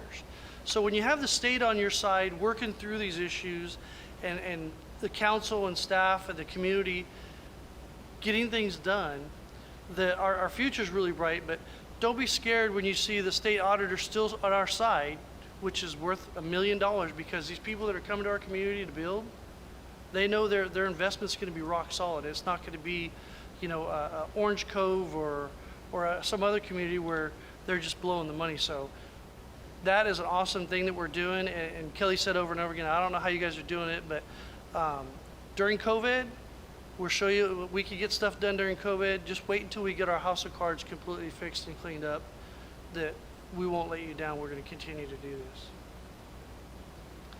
So direction from the council?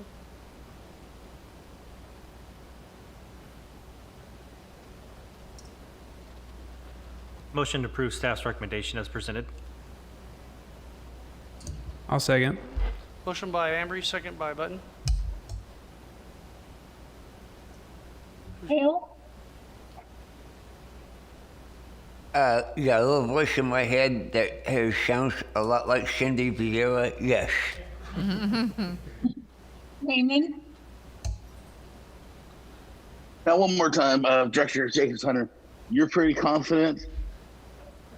I am very confident, and I am very conservative, and I wouldn't tell you that, trust me, unless I really knew that we were going to. Everything that I've seen, we are going to be right on track with what, even with these amendments, what I presented tonight. That is, I will put my stamp of approval on it. Well, I'm going to put my stamp of approval on you and trust. So, yes. Thank you. Button? Yes. Ambry? Yes. Creighton? Yes. Motion passes. Thank you, Kelly. Thank you. Item 7, reports and presentations from staff. Presentation regarding City of Atwater's information technology systems. Lamerson.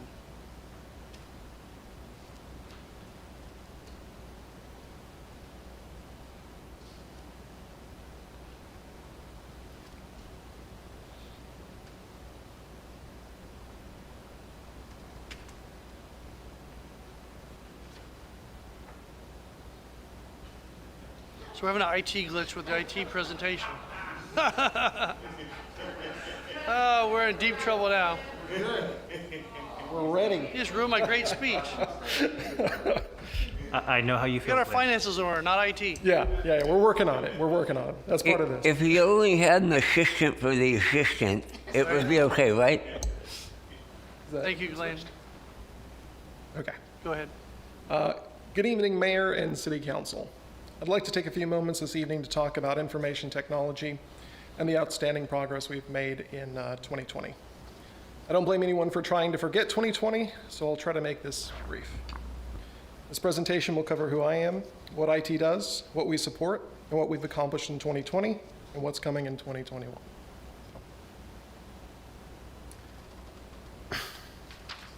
So who am I?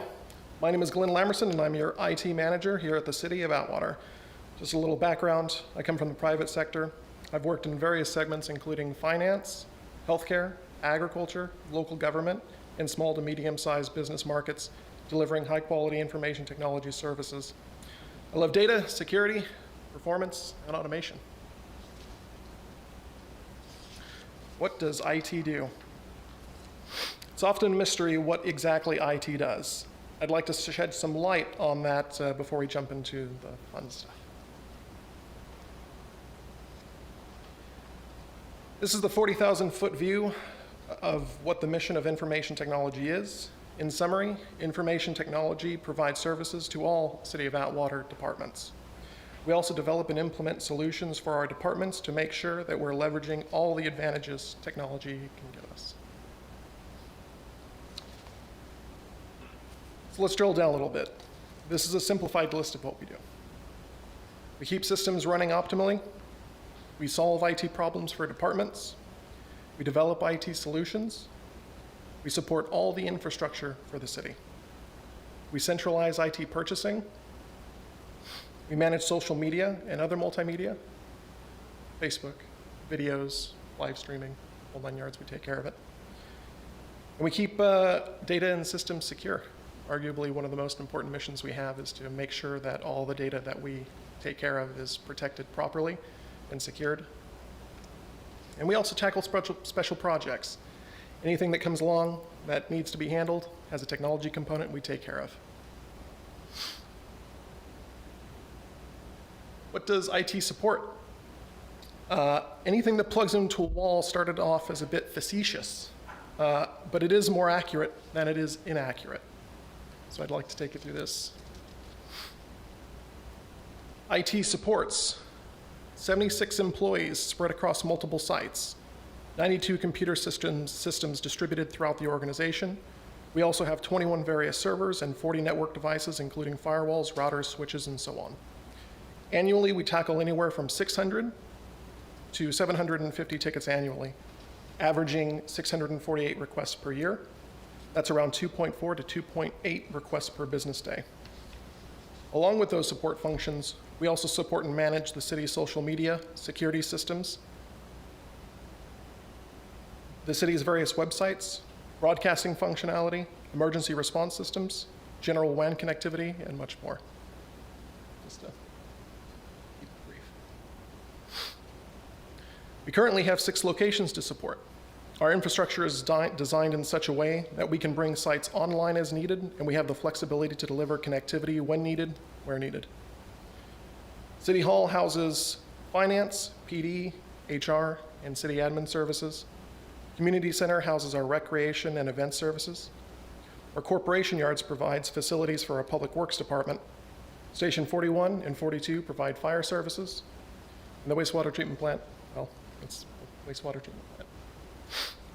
All of these sites connect back to City Hall as a centralized hub, and we monitor and maintain connectivity between these various sites and any of the additional sites in the future. So what have we accomplished last year?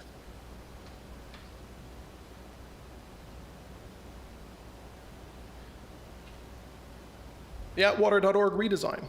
In December 2019, Council approved the redesign of the Atwater.org website. This has been a huge success, and we see a consistent trend of increased utilization from people visiting. The new Atwater.org website was launched in January 2020.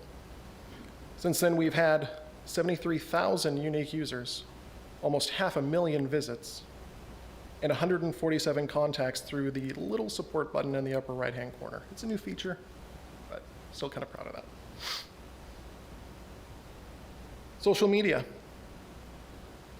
We've had a 137% increase in followers. At the start of the year, we were less than 1,000 followers, and we've increased that to 2,342. That's a 137% increase.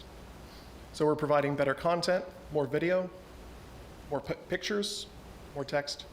We simply weren't utilizing it prior. So we've seen a major increase in that, and we're really happy to report that.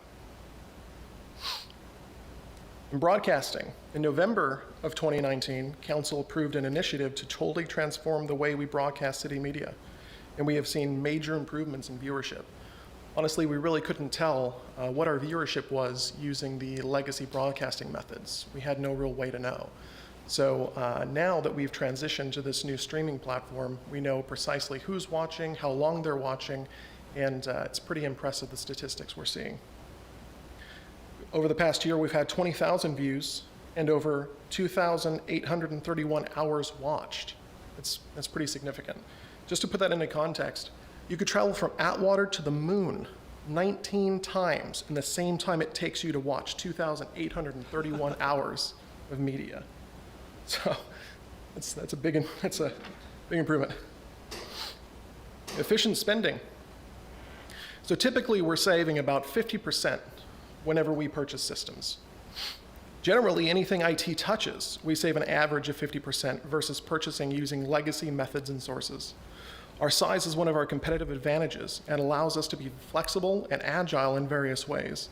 But one of those ways is how we spend and how we design technology solutions. We deploy solutions with the deliberate intention of continuously monitoring each solution's continued viability as a component in our stack of solutions. If a solution exhibits unfavorable characteristics for the city, we pivot and replace that system. This gives us an added advantage when it comes to pricing negotiations, and we do engage in very spirited negotiations.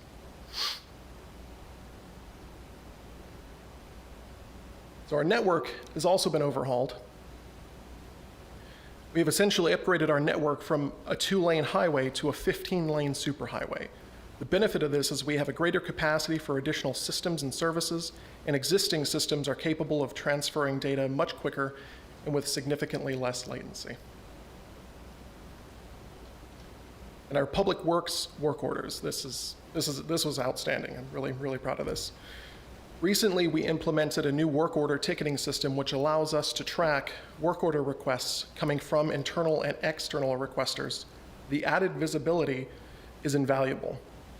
It has been a huge success, and I'd like to congratulate the Public Works Department for their efforts in adopting the new system with ease and really making it shine.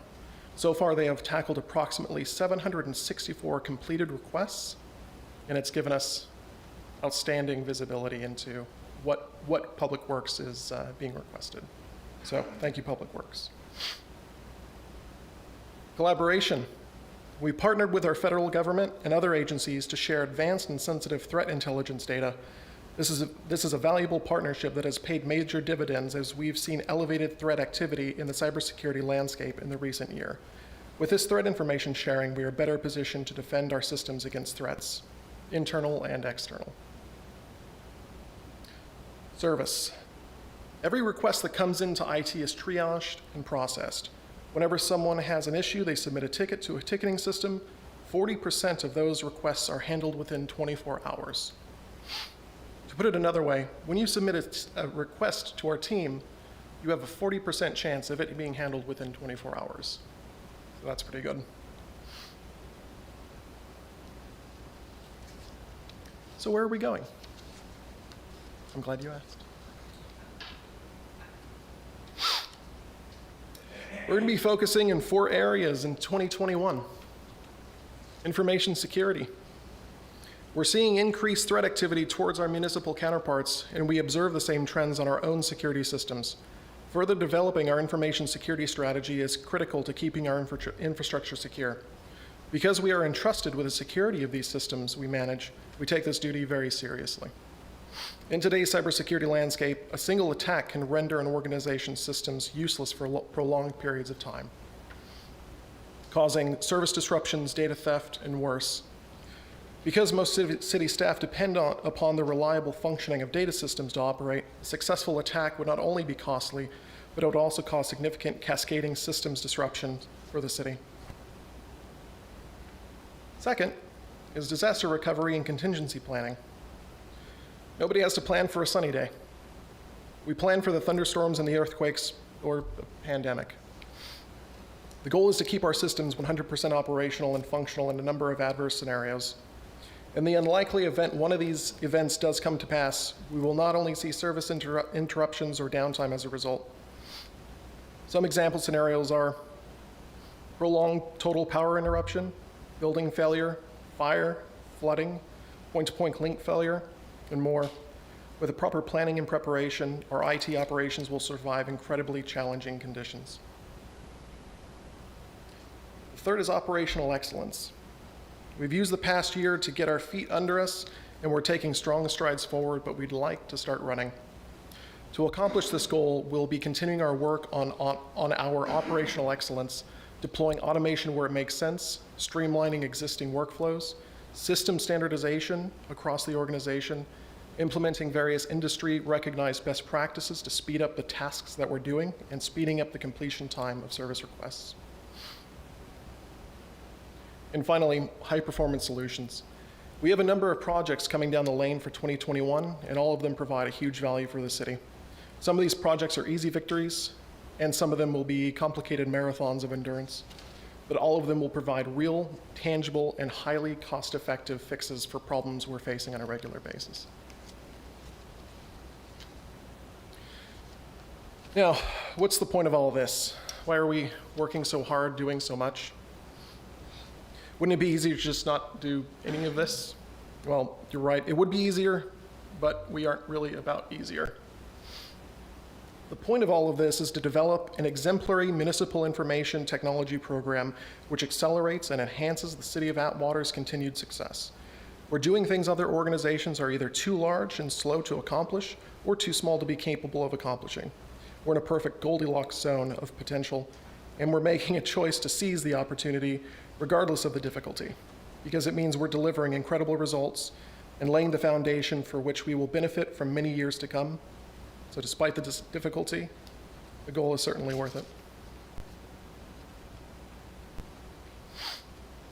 In closing, I'd like to thank our mayor, city council, along with our city manager, for the opportunity to be a part of this transformative era of the City of Atwater. With that, I'd be happy to take any questions you may have. Council, you have any questions? Councilman Raymond, you have any questions? His phone was potentially dying. He texted me. Kale or Ambries? Ambries? So Ambries is our IT expert on the dais up here. They speak in a gigabyte and terabyte talk, so.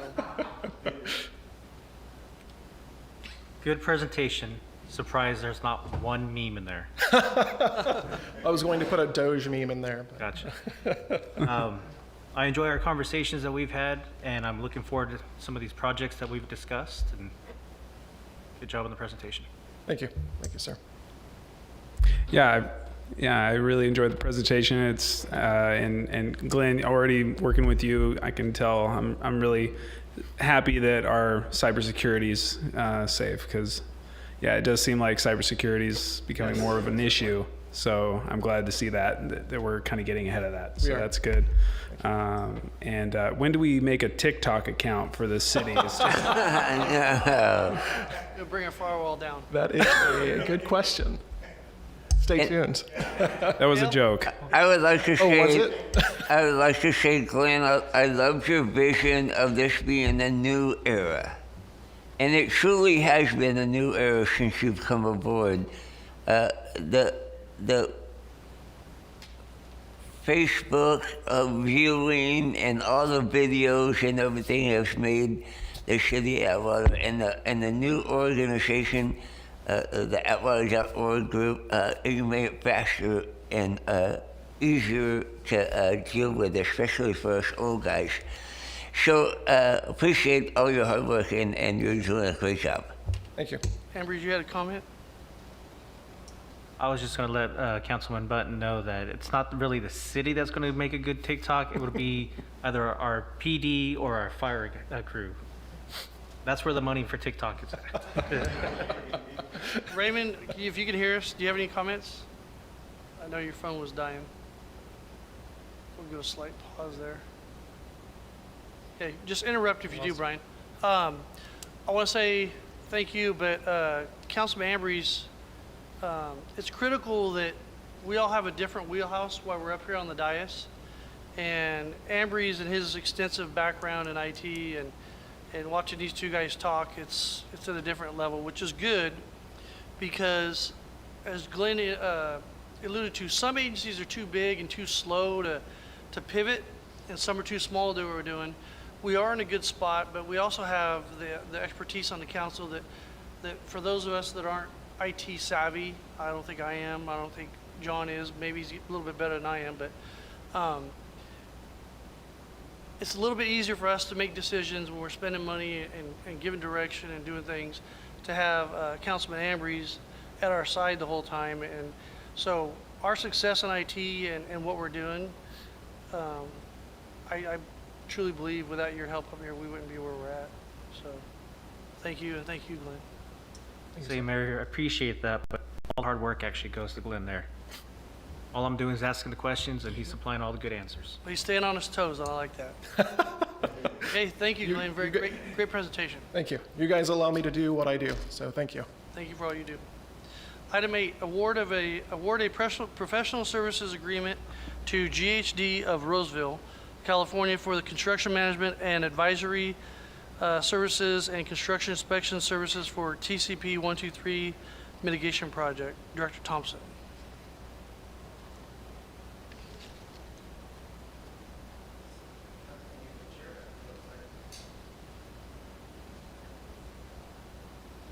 Thank you, Kelly. And we won't hold you to anything less than 99.9%?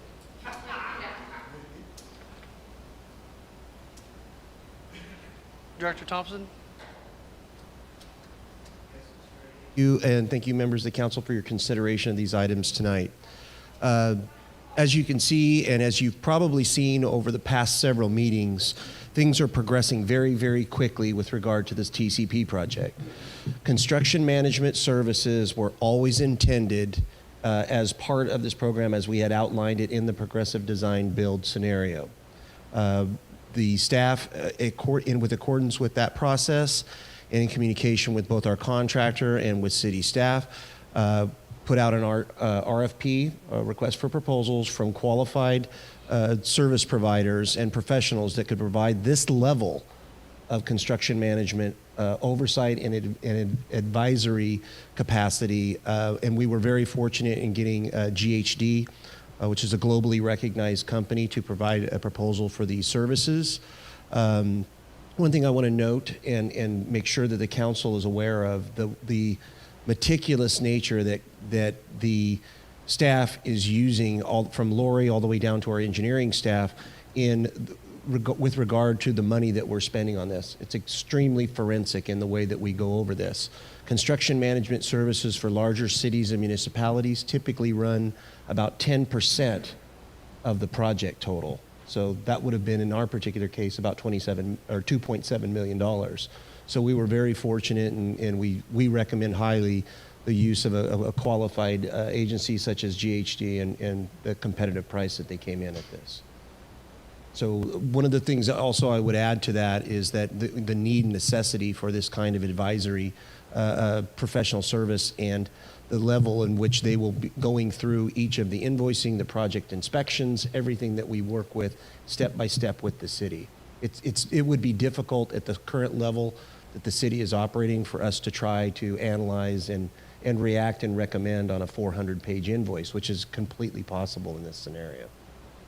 Okay, I'll open it up to the public at this time. Any members of the public? Seeing none, we'll close the public comment, bring it back to the dais for comments or direction. I'll make a motion that we award a professional services agreement to, as approved by the city attorney, and Greg's recommendation, because I truly believe there's no way we could do without this. Absolutely no way.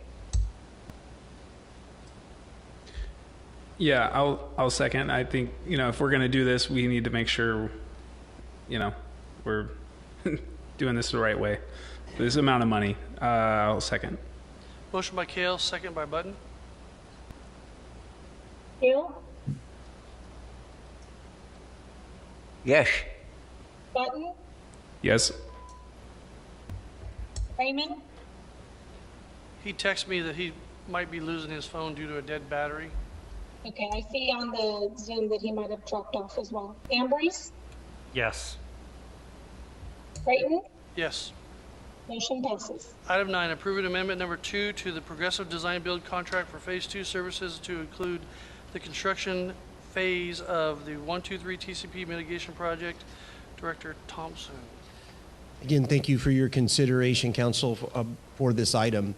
This is the Phase 2 amendment. This is in accordance with the contract for Progressive Design Build that we had entered into for the remediation of our 123 TCP.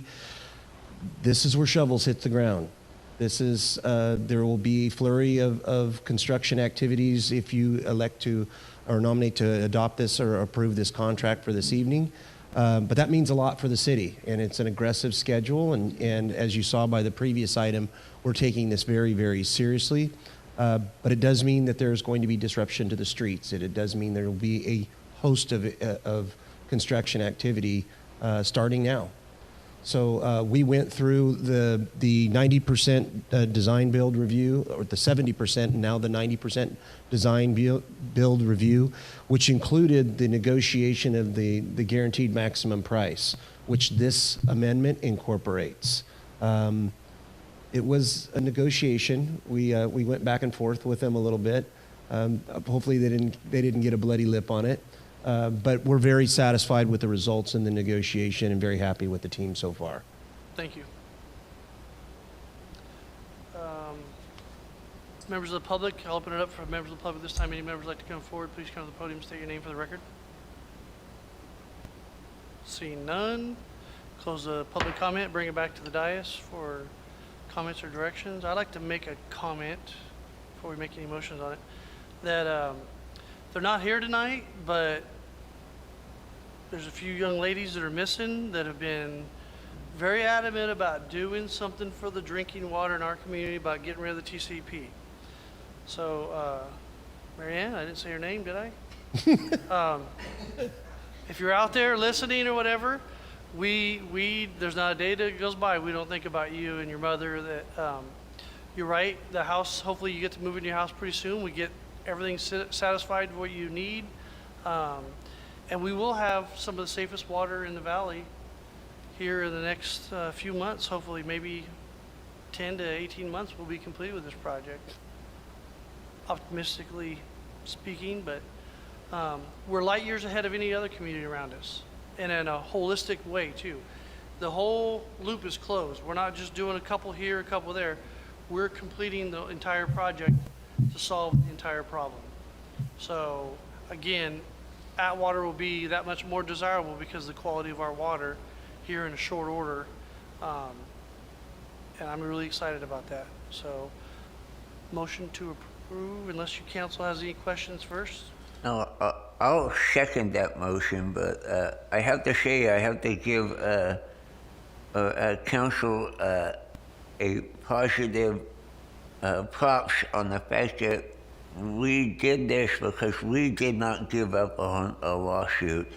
And there were many times when they dangled money that would only put a dent in this, and we sat back and stood our guns, and we had a great attorney, and those guys made a lot of money too, but we got a lot of money off standing our ground to protect our city. So I'd say I'll second and kudos to the council.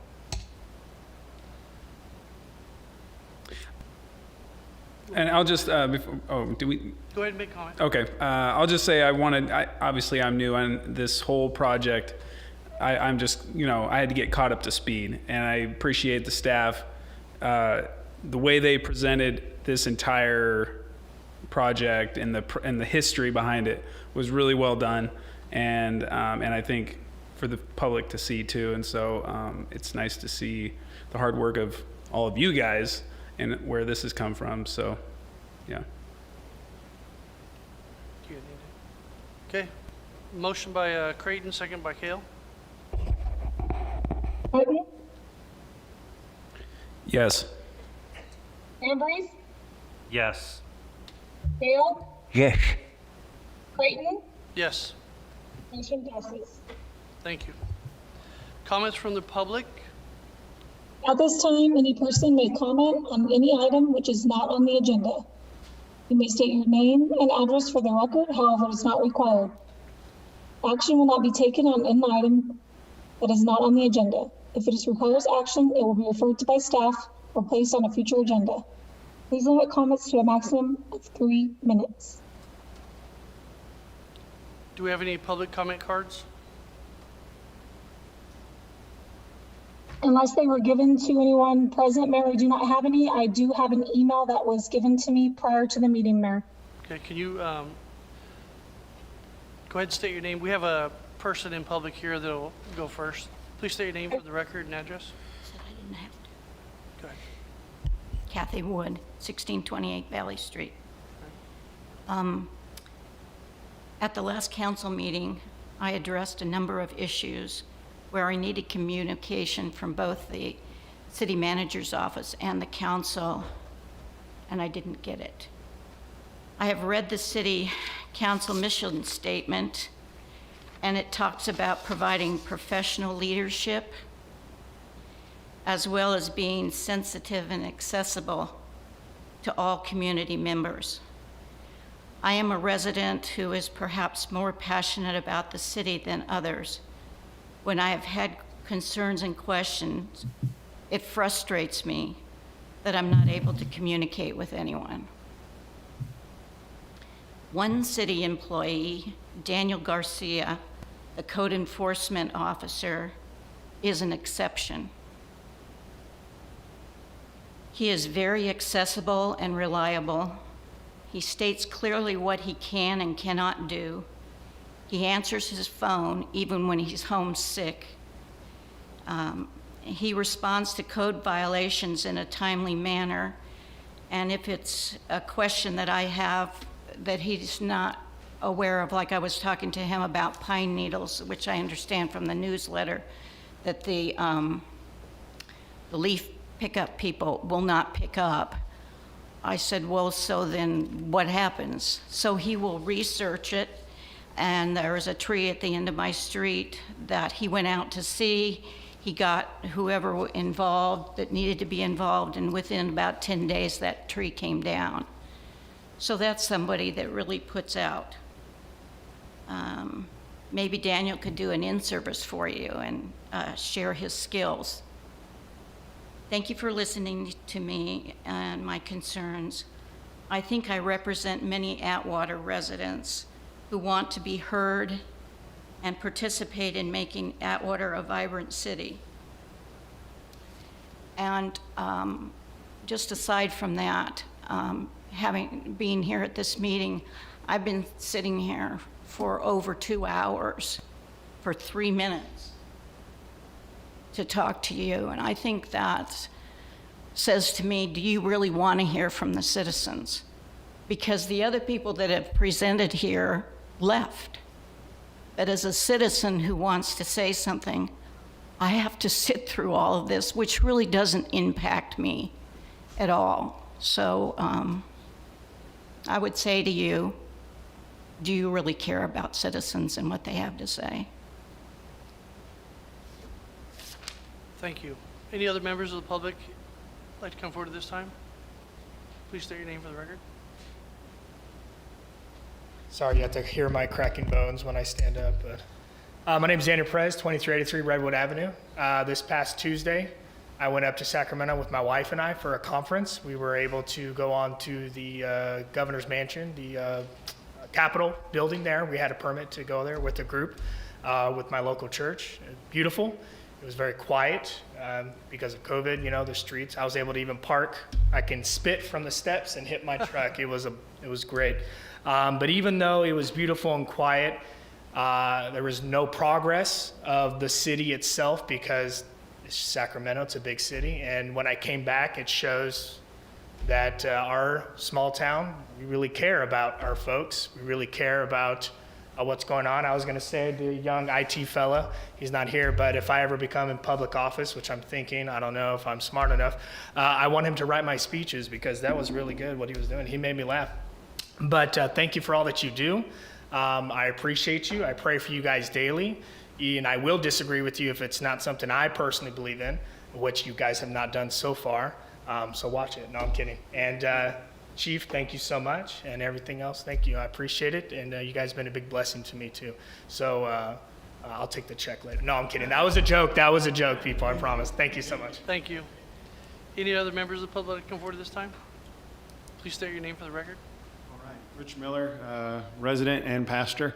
So I just wanted to mention communication is important, and I'm not 100% sure what's happened with one of our previous residents. I hope that we can work the communication issue out because as a pastor, I understand we do have to communicate. And so I do hope that you get the communication that you are desiring and need. But what I wanted to mention was I appreciate the presentations tonight. I was able to catch, is it Jacobs Hunter or Hunter Jacobs? Jacobs Hunter, Miss Jacobs Hunter. Before she left, I didn't get to catch Mr. Lamerson. I'm sure he's probably around here.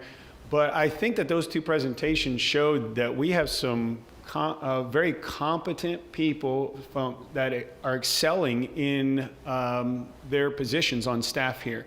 And I think that ought to give us as residents some confidence that we've got some really good people working for our city. And I was thoroughly impressed with the presentations, the answers to the questions that I put out and that other people put out.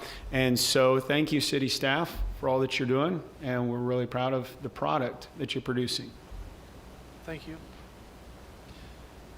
Any other members of the public like to come forward at this time?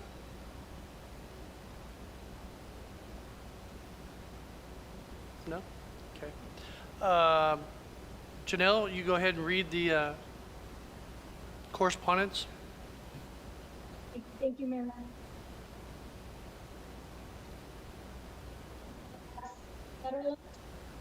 Hello, everyone. I hope everyone is staying safe and healthy this winter so far. I wanted to reach out into some of the different partners working on the homeless encampment across from Camellia Estates. It sounds like some of the individuals were able to be placed into other mobile suitable locations and other are obtaining services they needed. The area has improved with the exception of a couple of individuals that appear to be refusing to leave. Unfortunately, for other businesses along Outer Boulevard, it appears some have moved to other locations along the boulevard and now a problem for them. I am following up to find out what is known about the final movement of the camps from the area around Camellia Estates.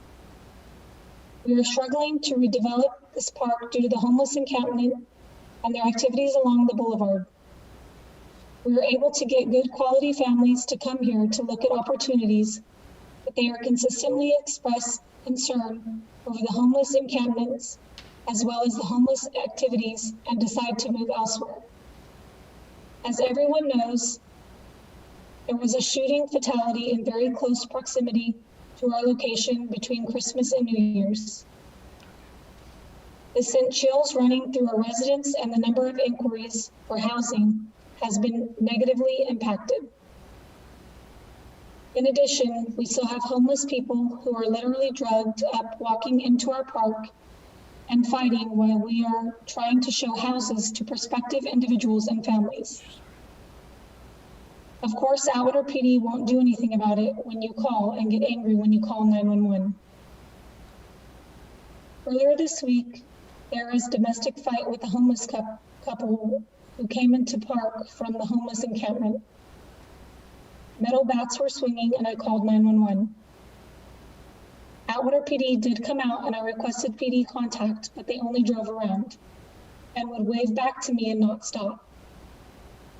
I asked for PD contact because we have cameras in our park, and I had the ID of the people and also the location of the male with the bat. Unfortunately, Atwater PD wouldn't make contact, and they finally gave up driving around looking when the people had moved to the homeless encampment where they came from. Of course, PD never knew that because I couldn't get them to stop or make contact with me. In the last month, we have had 2 break-ins in the middle of the day into people's homes, even while I am on site working. And in separate issues, people's personal property stolen. Obviously, we do not know if they come from the homeless encampment. We have started to close our back gate to decrease the foot traffic through our park by the homeless people, and at least the traffic is decreasing. We are hoping that stops the break-ins and theft. We are beginning to become increasingly concerned whether our redevelopment of this park is financially feasible. Initially, we were also discussing some other business investments in the community, but we are looking in other areas to do those now. This is based upon the lack of the city to address problems that will keep business owners invested into the community.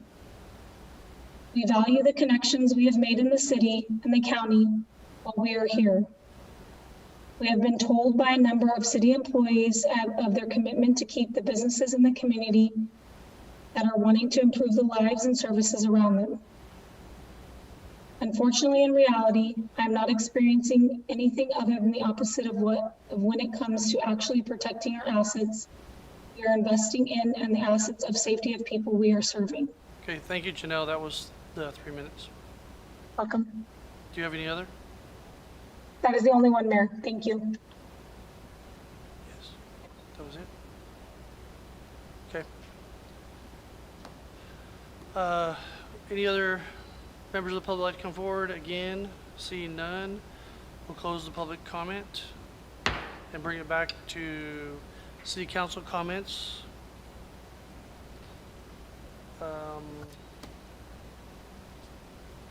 I'll start with Raymond. He said okay, I'll skip that for now. Cale? I just want to congratulate Mr. Davis and Mr. Gardner and for their contributions to our great city, and these are great fine citizens. I want to thank those two for coming here tonight. And I want to agree with Pastor Miller. We have a great group of people here, and I was recently asked by a member of Merced community the other day, how come Atwater is the cool place to be? And I said, because we have a cool staff. We have a great staff, and they make setting up here a lot easier for all of us. They come to us with good suggestions. All we have to do is agree or disagree with them. So the reason why we're cool is because of these cool cats. Okay, Button? Yeah, just I'm excited about, well, just the fact that our planning team is so busy. And, well, I mean, because I'm not the one that's doing all the paperwork, you guys are, but it's a good, busy problem from what the staff's telling me, and that's exciting. So I think everybody should be looking forward to what's ahead, and I appreciate the gentlemen that were honored today and the service that they've put into this community, and yeah, it's people like that are why Atwater is the way it is. I mean, it's a great place to live. And then I always try to, I shouldn't, but I bring up at least one thing that doesn't have to do specifically with the city, but actually it does. I was excited to see the Supreme Court ruling allowing churches to have a little more freedom on what they're allowed to do And it should have been a 9-0 ruling, in my opinion, but that's okay. If you can go to Costco, you can go to church. Because I was just at Costco on Saturday, and I was rubbing against people the entire time. You bet. So, and then, just the last thing is, I just would like to give some, and I'm a teacher here, so I'm not trying to, I have nothing to do with the success of this, but Atwater Elementary School District has done, there are neighboring cities that they were not able to get their schools open and figure out a plan yet. And that's not a ding on anybody. All I'm saying is that Atwater Elementary, they figured out a plan, they put it in place, it's being implemented, and it's working. And I wish that all neighboring kids were in school right now. I really do, with some kind of a plan, but I'm very thankful that we live in Atwater, and our elementary school district here has figured out a plan, and it is working. And so I'm just very thankful for that. And looking forward to when our kids can be full-time back in school, because these kids need it. So, yeah. Wow, well said. Ambrose? Like everyone else, I want to say that we have the best staff around, except for Glenn. How are you going to let Janelle have a terrible mic doing her presentation tonight? Here I was already giving you a pat on the back. Poor Janelle. It will be fixed by tomorrow. Yeah, thank you guys all for coming tonight. Thank you guys for your support. I understand our residents' concern about communication. I myself definitely need to improve on my communication. I try my best to get back to everyone, just realistically, sometimes that doesn't happen. I still have a few emails I got to reply back to, but that's definitely something that we'll work on. Going off of what Mr. Button said about our elementary school district here, I give them kudos as well. I do work for a school district as well, just not here in Atwater. And I can tell you, in meeting with some of the higher ups in that district, I mentioned the job that Atwater is doing. I asked that larger school district if they reached out to Atwater to find out what's working, and I was very surprised that they said no, they didn't. So again, hats off to that. Hats off to them. And last but not least for today, did anyone else get surprised with the ending for WandaVision? No? Okay. Don't blow it. Yes. Okay, thank you. A few other things. I agree, Atwater Elementary School District does need recognition. The kids' mental health, the adults' mental health during this entire COVID-19, I think that as Atwater, I think that not only the city council, but the school board and the school district, and I see that our superintendent at the high school, Alan Peterson's trying his best. Hopefully he can pull it off and get our high school kids back to work. He is a superintendent and he does live here, so he knows that it's working. So I know that Mr. Peterson's talking to Ms. Schreiber, so there's good communications going there.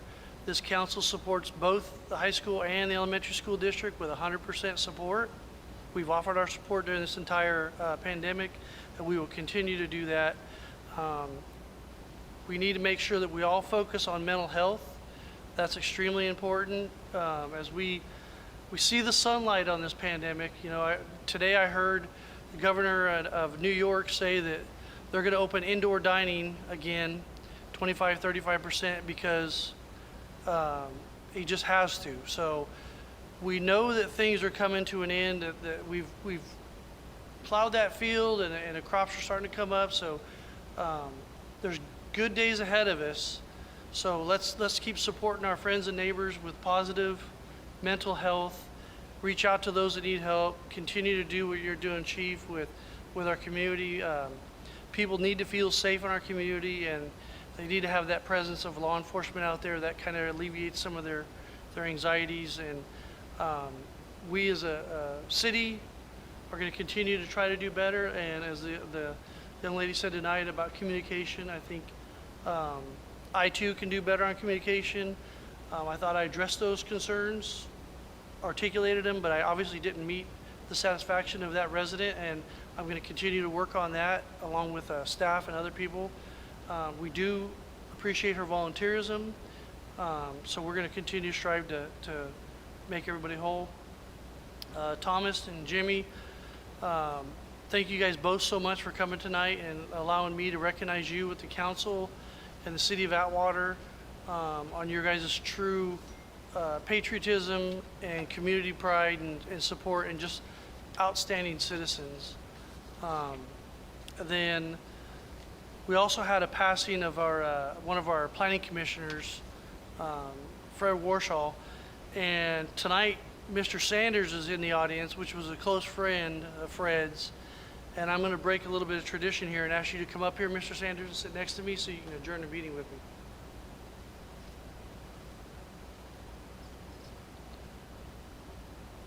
No, not right now. No. So Mr. Sanders here and Commissioner Warshaw were really close. And please have a seat. And you know, when somebody gives, like Mr. Warshaw did, we're going to recognize him at the next council meeting. He just passed away short notice, so we're not quite prepared to have his family here. But having residents that give, like Fred did, and his volunteerism, I served along with Mr. Davis and Fred 20 years ago on the Planning Commission, all the way up through the Traffic Commission, through the Planning Commission, and now the City Council, and lucky enough to be elected your mayor. You supported me the whole time, and I just want you to adjourn tonight's meeting along with me in Fred's honor. So if you don't mind, gaveling this closed. Yes, sir. Thank you, Mr. Mayor. Meeting adjourned. Meeting adjourned. Thank you.